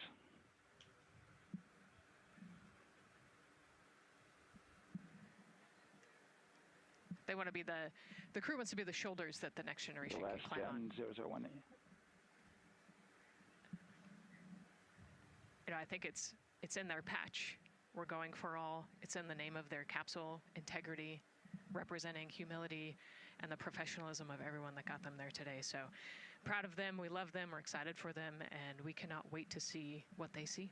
Just leveraging everything we've learned so far as an agency, taking us from Apollo now to the launch pad here, 39B, with Orion and SLS poised to again fly us into the history books. And before we leave you now here at the host desk to get back into operations, we just wanted to answer one question for you guys. We asked you earlier on today, what are you most excited for? And we asked you to go vote on Instagram and Twitch. Instagram, you guys said launch. Twitch, you guys said lunar flyby. So I think you guys will all be very excited since we are now about 17 minutes from the opening of our launch window today. And so with that, as we approach terminal count, let's send it back to Daryl Nail in firing room 1. Daryl. All right, thank you, Megan and Nicole, and just want to give you an update on the launch abort system that you just reported that they cleared. They believe, they're convinced, this is an instrumentation failure. So there are 2 batteries on the LAS. The LAS, of course, and with the help of my 2-year-old son's model rocket, Daniel said I could use this, so it's okay. The LAS is right here. It's the tower above Orion. Orion capsule's inside of here. It's used to pull Orion off the rocket in case something's going on with the rocket, either on the pad or in flight. 2 batteries are bad. Well, I'm sorry, one of the 2 batteries reported an out-of-family temperature, and it was very much out of family. And so they checked their data going back into the vehicle assembly building where they recharged the batteries and worked on them. And they have good, solid data, they reported, that tells them that this is an instrumentation failure, that there's something wrong with the sensor. And so they took it before the mission management team, which has to accept the risk, any changes to launch commit criteria, which this would be one, and they all fully accepted it. So now we are clear as far as that constraint is concerned. And one quick thing as we count down now, we are getting into the final minutes before liftoff. There's a 2-hour window. We haven't quite set the T0 yet, but this is a list of the cutouts. There are 150 cutouts that are included for this 2-hour launch window, and that's important. They're in very small print.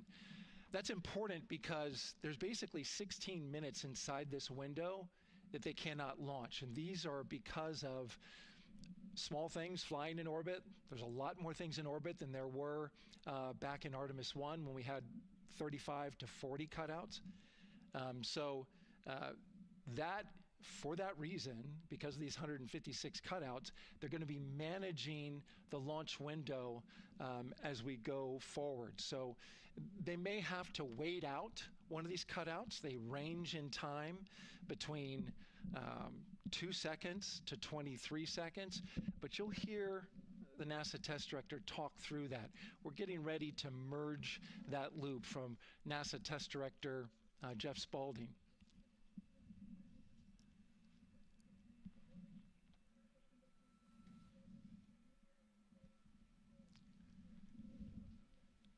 And so now I'm listening to the launch team get ready to merge their operational channel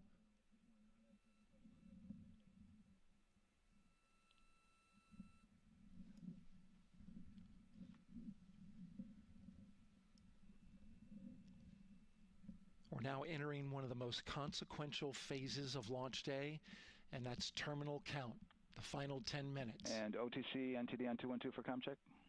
Good, comm. How me? I hear the same. STC? 2. GTC? GTC is on 212. All right, copy that. NASA Test Director Jeff Spaulding confirming communications with his team.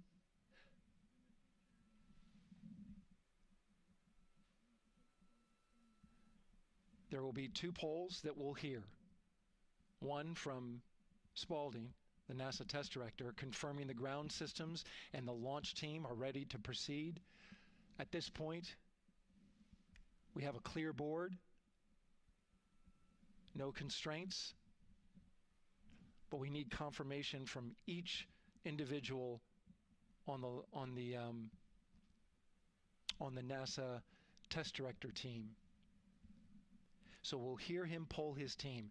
The other poll that we're waiting for is the poll from Launch Director Charlie Blackwell Thompson, who will take that final status from NASA management before giving the go to come out of a hold. And you're seeing the clock count down at L-12 minutes.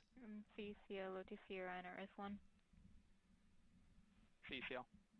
Yes, sir. Reconfigure ARS primary loop ISO valves. Copy, that's in work. And CDR, OTC, Orion, Earth 1. Go. ARS loop ISO valves are being closed at this time. Integrity copies. NGDLP. Go. Yes, I had a discussion with Sea Ice and with MER Manager regarding the observation the Sea Ice had a few minutes ago. They were able to confirm with BCI photos that the condition that they observed has been there since 2025. MER Manager has had a chance to review the findings, and they do not have any constraints from either a Sea Ice or MER Manager perspective. Okay. Copy all. And Launch Director, NTD, you copy? Yes, sir. I copy. That's good news.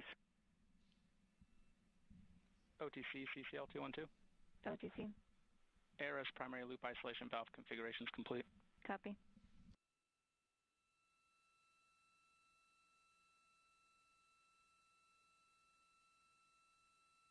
And CGLS NTD, cancel pending, please. GLS copies, and that's complete. All right, and for all personnel, we got a little bit more work to do before we pick up the clock, and we're about a little over a minute from getting to T-minus 10 minutes, but we've canceled the resume time there, and then we'll pick it up after we get through all of our work and anything else that we need to do to get through the remainder of count. So we'll continue working that to get to our T0 today. So when we get to about 50 seconds from now, we'll extend that hold. CVSE OTC. CVSE 400 290, looking to verify that we are configured for ascent. Yep, give me about 2 more minutes. I'm going to start CMA2 streaming. Copy. NTD, COSE, hold requested. Copy that. I have an LCC violation of O-CT-004, S-band transponder anomaly. This was a transient LCC violation, so transponder 1 had a demodulated SNR estimate that went down to 2 dBm when it should have been between 10 and 13. It is now back up to 12, but we did lose that for just a moment. It does not appear that we lost our bit sync or carrier lock, which would be indicative that we lost our lock with the vehicle. So at this point, recommendation would still be go. However, we do have a pre-planned contingency procedure if we want to look at that. But again, this was transient, so we're back in a nominal range. All right, let's see, LPE NTD. Yeah, we're not seeing that hit. So I guess the question for COSE, was that less than 3 samples? Is that below our persistence?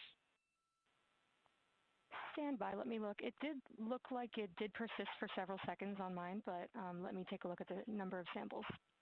Could I get a repeat on the affected LCC, please? Yes, ma'am. That's going to be O-CT-004. Thank you.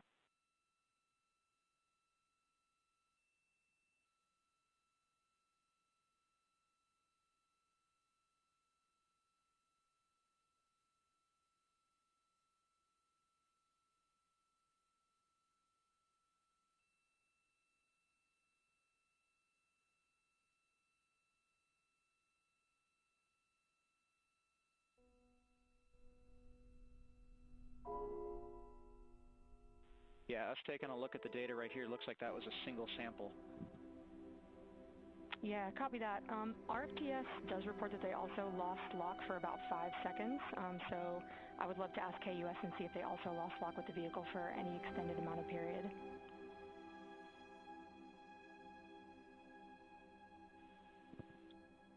And COSE, while we're doing that, these are 1/10 hertz measurements, correct? So we would have had to lose it for over 10 seconds to get a second sample? Yes, sir, that's correct. It is 1/10 hertz. Yeah, so from our perspective, the allowance is effectively up to 30 seconds, up to 3 samples based on the 1/10 hertz. This is not an LCC violation, I believe. Yes, sir. I would agree with that at this point. Copy that. We're checking with KUS on 232. I don't think they have 212 access. We're trying to verify, but it sounds like they have a loss of lock as well. About 2 seconds. Okay. And I guess for both KUS and COSE, do we have lock now? That's affirmed. We do have lock for COSE.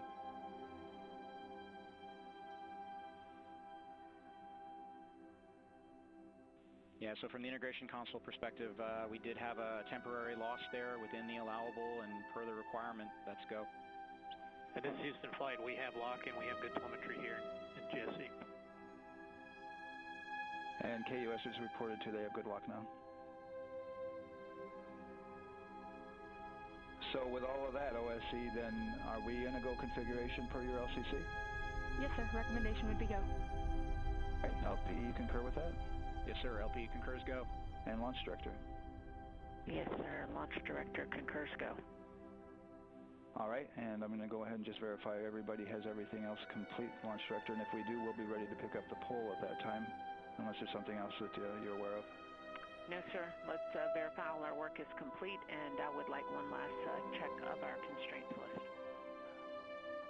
All right, let's see. OTC, are you still waiting for ComConfig, or are you... That is affirmed, sir. Okay, is that your only open item? Yeah, OTC, this is CVSC. That 400 step 290 is complete. Copy. Okay, so OTC, you're complete with all your work? That's affirmed. All right, copy that. STC? STC is complete. And GTC? GTC is complete. Okay, excellent. All right, and LPE, just want to verify we have no open constraints at this time. No open constraints. We have a clear board, sir. Okay, tracking the same here. And launch director, with that, we are clear and ready to pick up the launch readiness poll with your go. All right, sir. I am go for the poll. All right. And for all personnel, this is the NTD conducting the Artemis 2 launch readiness check. Verify ready to resume count and go for launch. OTC. GTC is go. STC. STC is go. GTC. C's go. MCO. KO's go. Safety console. Safety console is go. LPE. LPE's go. RTD. RTD's go. Houston Flight. Houston Flight is go.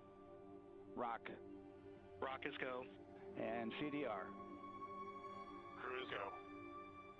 Copy that. Thank you, Reed. And launch director, NTD, our launch team is ready to proceed at this time. All right, NTD, I copy all. At this time, I'll perform my poll. Attention on the net. This is the launch director performing the final poll for launch, verifying no constraints, and go for launch. EGS, Program Chief Engineer. Artemis Chief Engineers are go. Copy, thank you. EGS, Chief Safety Officer. The Artemis CSOs are go. Copy, thank you. Range weather. Launch weather is go. Thank you, LWO. And Artemis MMT Chair. MMT's go. Thank you, John. And Integrity Launch Director.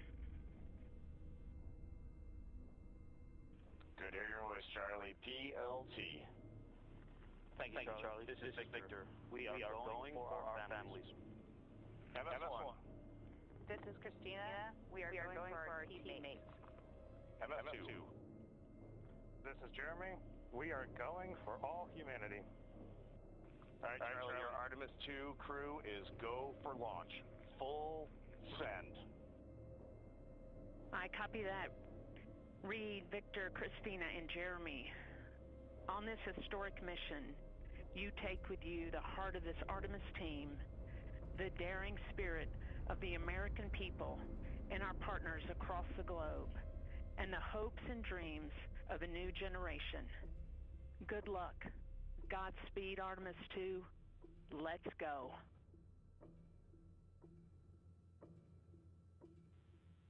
And NTD Launch Director. Go ahead, Launch Director. Yes, sir. You have a go to proceed with countdown. Copy that. I'll put it in work. CDR, NTD. Go. Figure risers and initiate short purge per your EPROC 10.1.1, steps 8 and 9. 10.1.1, 8 and 9 going to work. Copy. CVSC, NTD.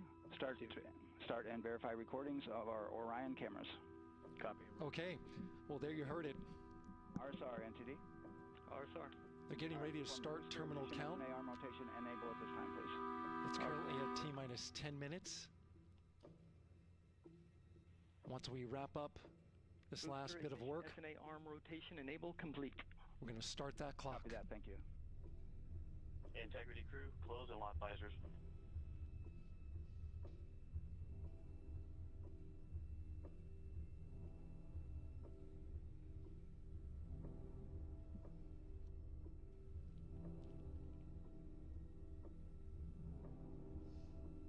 You heard an issue, worked in real time with telemetry lock on the Orion.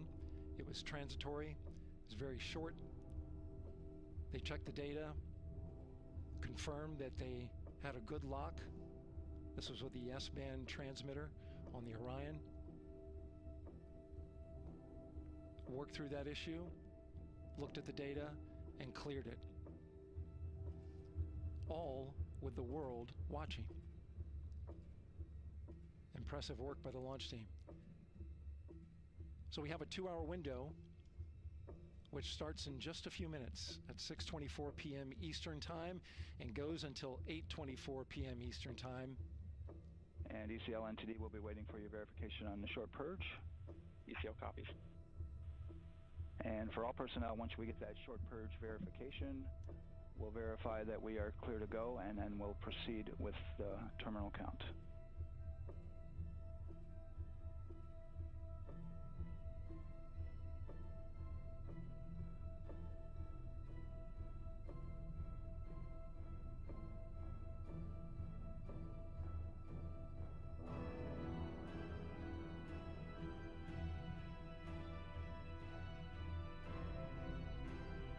ECL time estimate?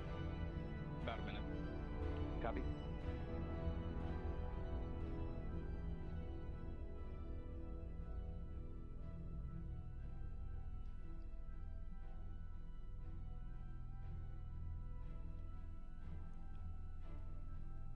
So we're going into the launch window, but not by much, it looks like.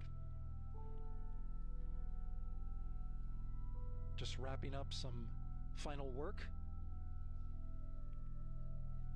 And once that's completed, you'll hear NASA Test Director Jeff Spaulding ask for the ground launch sequencer operator to go ahead and start the clock. The ground launch sequencer is an application software. It runs on top of the launch control system in the firing room, acts like a conductor of an orchestra, executing hundreds of commands in precise order and timing. It's all autonomous. NTD CCL 212, short purge initiation is verified. All right, copy that, and we're verifying our constraints.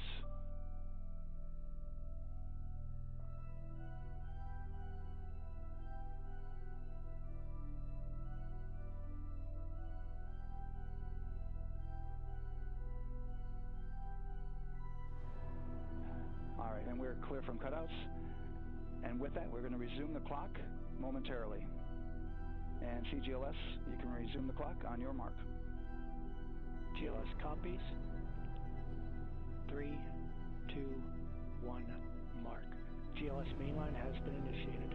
T-minus 10 minutes and counting.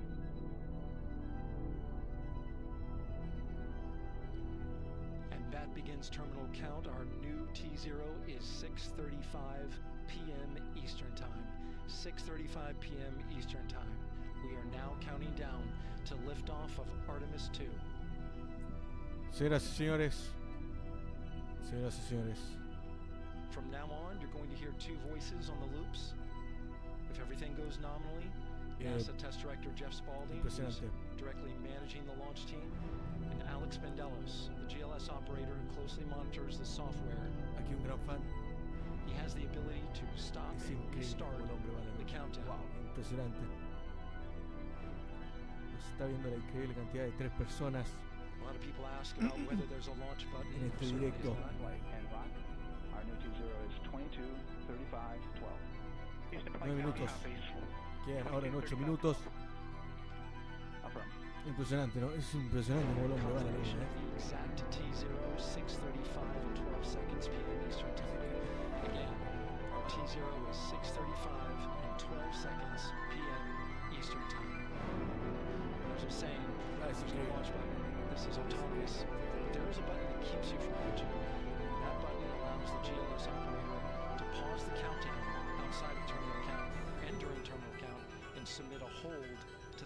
holding point. So the clock won't stop right away.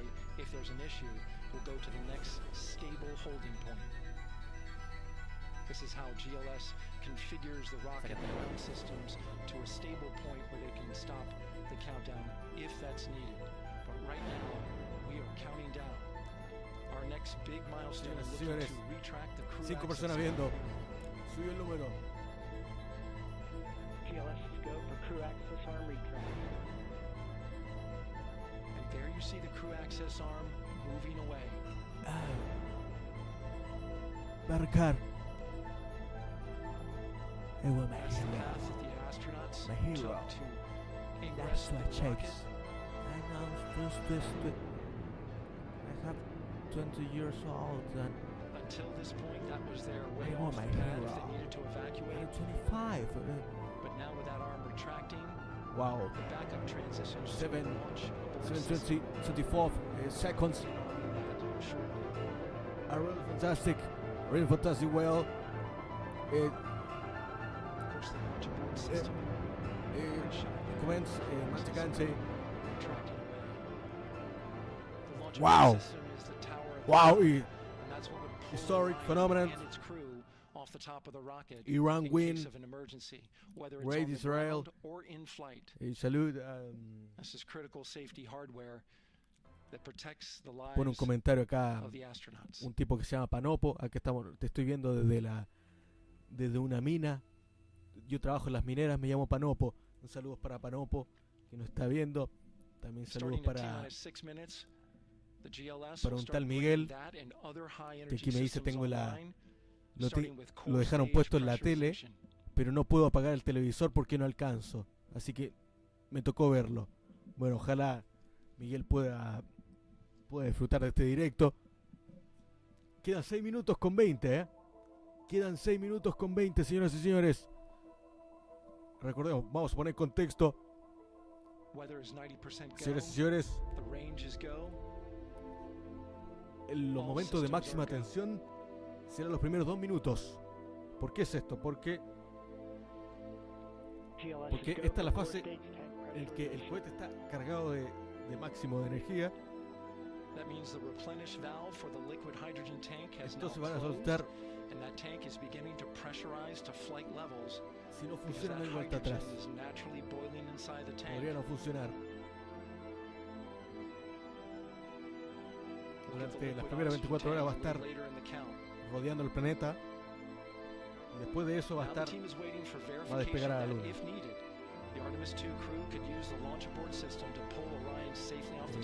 Claro, mañana 2 de abril saldrían de la órbita. Y después el 6 de abril llegarían a la Luna. Y el 10 de abril estarían ya metiéndose al planeta. Esta es la primera vez que hay una mujer dentro del cohete, primera mujer que va a la Luna. También será la primera persona negra en participar en una misión lunar, señoras y señores. La primera persona de color, señoras y señores. Va a arrancar la nave. Señoras y señores, está arrancando. Puede explotar como lo que pasó con el Challenger el año 86. 86, no me acuerdo qué fue.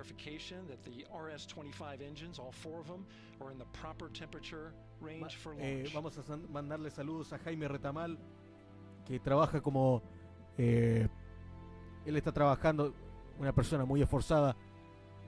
Él trabaja de Santa Claus en los metros de Santiago, así que le mandamos un abrazo porque es clave la tarea que hace él. Él alegra a los niños.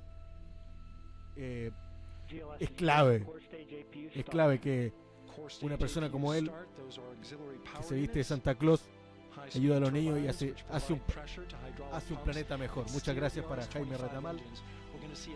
También queremos mandar un saludo a Maca Poloni, que lamentablemente Polonia quedó eliminado del Mundial ayer, así que lo debe estar pasando muy mal. Señoras y señores, 3 minutos. 3 minutos, señoras y señores. Falta nada. Puede quedar la cagada. Y lo más interesante es que los medios, al menos estadounidenses, de hecho se hizo una estadística en Twitter, no mencionaron que iba a explotar en ningún momento. Cosa que es muy interesante porque para ellos al menos podría ser más inesperado si es que explota. Porque ellos, los medios de comunicación tienen una mirada al menos muy optimista sobre esto, siendo que hay posibilidades reales de que esto pueda explotar. Así que es interesante lo que puede pasar. Señoras y señores, quedan 2 minutos. Quedan 2 minutos. Ojo. 2 minutos con 30 segundos.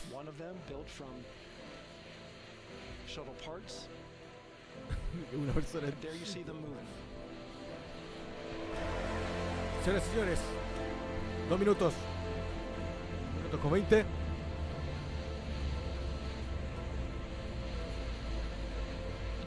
Esto es historia. 2 minutos. 2 minutos quedan para que despegue. Señoras y señores, 2 minutos. Se va a quedar. Queda solo 1 minuto. Señoras y señores. Y perfectamente, si Dios lo quiere, estas personas le podrían quedar perfectamente menos de 5 minutos de vida. ¿Quién lo sabe? Esto puede explotar. Puede explotar en cualquier momento. Señoras y señores, puede que le queden 2 minutos de vida a estos astronautas. Va a quedar la cagada. Señoras y señores, puede explotar esto. O puede funcionar. La primera vez que hay un negro en la tripulación. La primera vez que hay una persona no estadounidense, es un canadiense. Y el primer vuelo al espacio en que hay una mujer. O sea, a la luna me refiero. Porque la NASA en 2019 ya había hecho un viaje con mujeres. Señoras y señores, el primer negro que va a la luna. El primer negro que va a la luna, señoras y señores. Quedan 40 segundos. 40 segundos. 30 segundos, señoras y señores. Va a arrancar el Artemis 2. No se sabe si el Artemis 2 se parecerá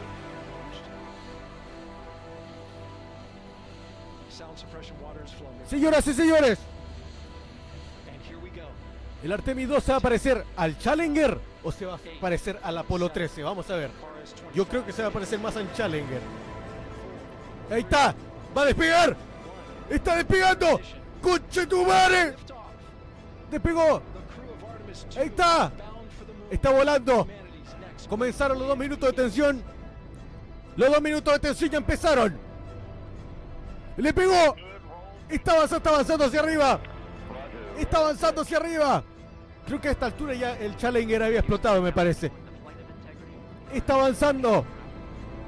Los astronautas, recordemos que hay un negro. Hay un negro en esa dirección. Señoras y señores, va a permanecer 24 horas en la órbita de la Tierra. Pero los 2 minutos son los más importantes. Señoras y señores, ya arrancó. Arrancó esto. Ahí está. Me parece que va bien encaminado esto. ¡Wow! Impresionante. Cacha. Está avanzando. Lamentablemente parece que ocurrió todo bien. No se murió nadie. Está yendo para abajo. Está todo en orden, ¿ah? observation. Signal transfer confirmed as Integrity and its crew go Esto se mantendrá en la órbita de la Tierra 90 seconds into the Artemis 2 mission. 4 horas. Integrity is 14 miles in altitude, 8 miles downrange, traveling more than 2,600 miles per hour. Oh my god, Lucky Strike. Saludos para Lucky Strike. Wow. Está haciendo historia. Esto es historia pura, Wow. Está quedando la cagada. Está bajando, no sé si va. Está bajando la nave. No sé si va con el plan.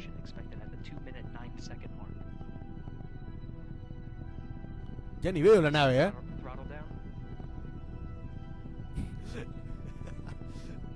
Ahí están estos gringos. ¿Qué es eso? No sé, no entiendo, no sé por qué. Señoras y señores. ¿Esa es la cámara? ¡Wow!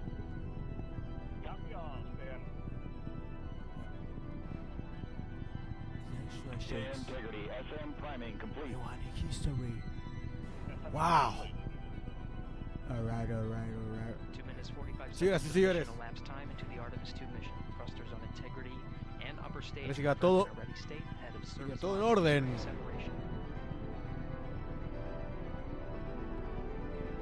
Señoras y señores. Wow. Mira cómo va. No explotó. Me parece que no explotó como el Challenger. Parece. Mira cómo se cayó. Mira cómo se cayó.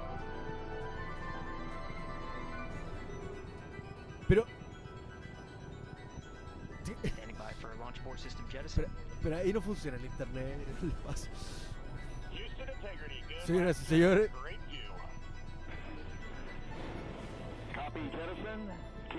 Se supone que si funcionara algo mal iba a explotar. Ahí está la nube. Esto volvería en las primeras 24 horas. Estaría en la órbita de la Tierra. Y mañana mismo despegaría a la Luna y llegarían el 6 de abril a la Luna. Y el 10 de abril ya estarían como, no sé si de vuelta al mundo en la órbita, no sé. Señoras y señores,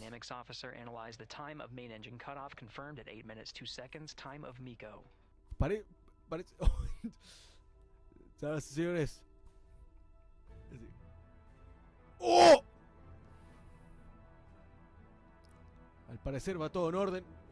No entiendo. No sé qué está pasando. Señoras y señores. Señoras y señores. Lleva 4 minutos 40 de vuelo. Aquí uno en el chat pregunta, ¿van a la luna? No, van a la luna. Están viajando a Polo Norte a visitar a Jaime Retamal, conocido como Viejo Pascuero. Entonces, mira cómo va. Impresionante. El Artemis 2. No hay mucha conexión. Sí. Aquí no sé si va todo en orden. Wow. El primer negro que va a tripulación como el negro que están mirando ahora mismo. El primer negro que va a la luna. Integrity, 75 miles in altitude, 330 miles downrange, approaching 10,000 miles. Ahí se ve un punto, me parece que eso es el cohete. Y la idea de este vuelo es que al atravesar la luna es ver más allá de la luna, ver qué hay más allá. Porque no se sabe con perfección qué es lo que hay. Y el objetivo principal de este vuelo es colonizar la luna. De aquí a 10 años más.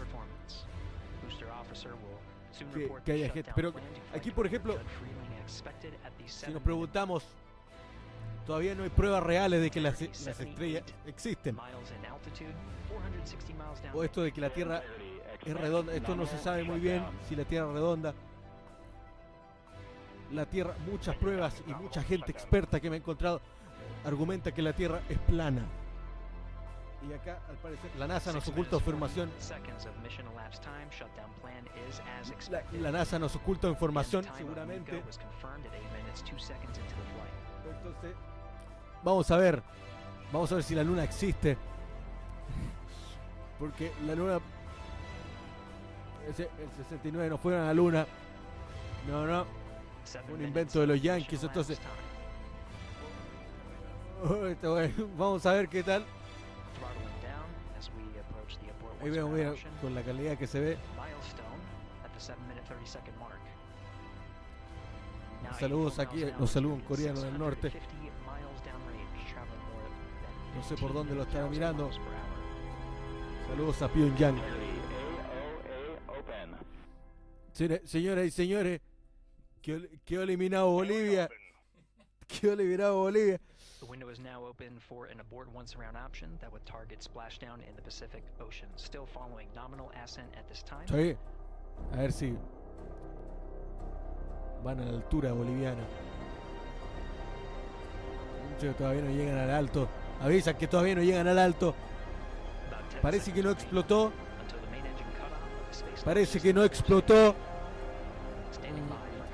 ¿Eso qué es? ¿La imagen real o una representación? Sí, señores.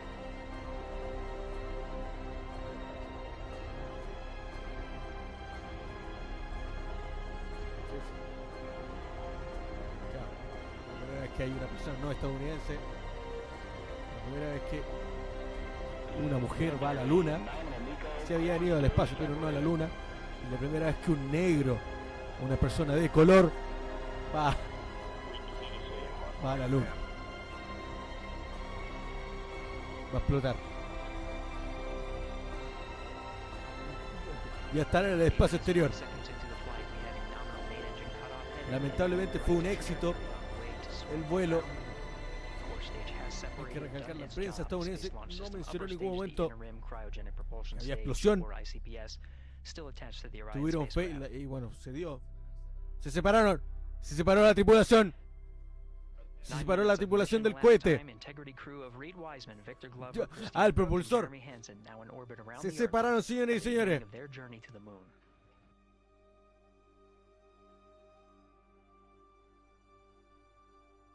¡Wow! I'm sorry, guys. Your salt. 30 vistas.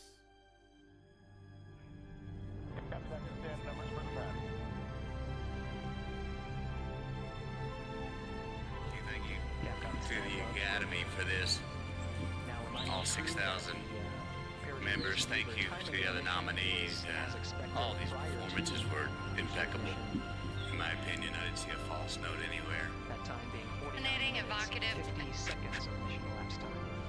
It's a scientific fact that gratitude reciprocates. In the words of the late Charlie Lawton, who said, when you got God, you got a friend, and that friend is you.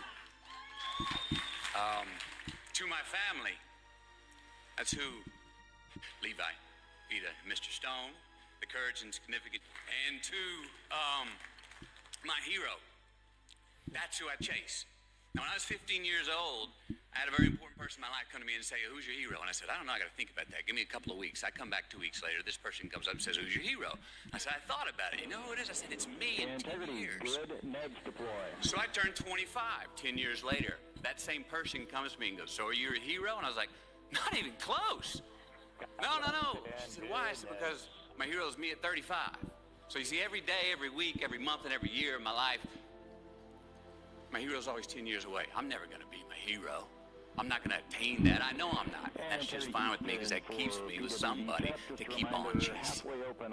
So, to any of us, whatever those things are, whatever it is we look up to, whatever it is we look forward to, and whoever it is we're chasing, to that I say amen. To that I say, all right.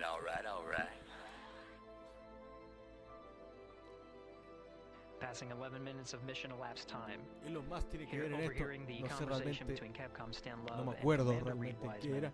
Already passing some Creo que milestones. es dueño de We la have a cápsula good esta. nozzle extension deployment system. No sé si estaba haciendo otra. No That me is quedó claro. confirmed. Complete. We also have the visors are confirmed up. Now past the dynamic phase of flight that is ascent. Their launch and entry suits that provided them an extra layer of protection. Wow. Now not as needed. They're going to raise those visors. Elon Musk está postulando una cápsula para ser la mejor opción And en later el in año today's 2028. mission, they will begin to Impresionante. egress or get out of the suits to begin some of their initial Ya despegó, tasks me of parece que activating some of the systems. se acabaron las noticias, no sé si va a pasar algo acá.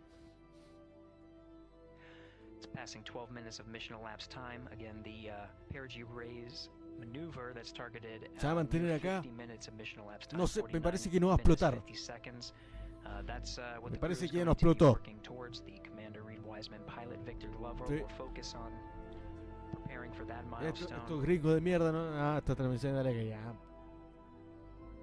Saludos acá a Gonzalo Maldonado, que le interesan mucho estos temas. Nosotros sabemos. Él lo mencionó de hecho el otro día, que le interesaban mucho los trenes diésel eléctricos. Entonces impresionante. Impresionante. ¿No? Aquí saludos al chico Mike. Aquí, él también es él tuvo el sueño de ser astronauta, pero era muy chico. De hecho, estaba todo para hacer la NASA, pero le dijeron no puede, se necesita una cierta estatura y él no lo pudo conseguir. Y también tenemos a Panopo, que él también estaba trabajando en estos temas, pero no lo dejaron también. No lo dejaron porque se llamaba Panopo. Y alguien mencionó por ahí que era cagao. Entonces, pero también tenemos a un tipo que también quería ser que... Bueno, aquí queremos que esta transmisión sea completamente inclusiva. Entonces acá tenemos a mi amigo que tiene síndrome de Down, la primera persona con síndrome de Down que va a transmitir este especial de la NASA. Con usted, Francisco Rivera.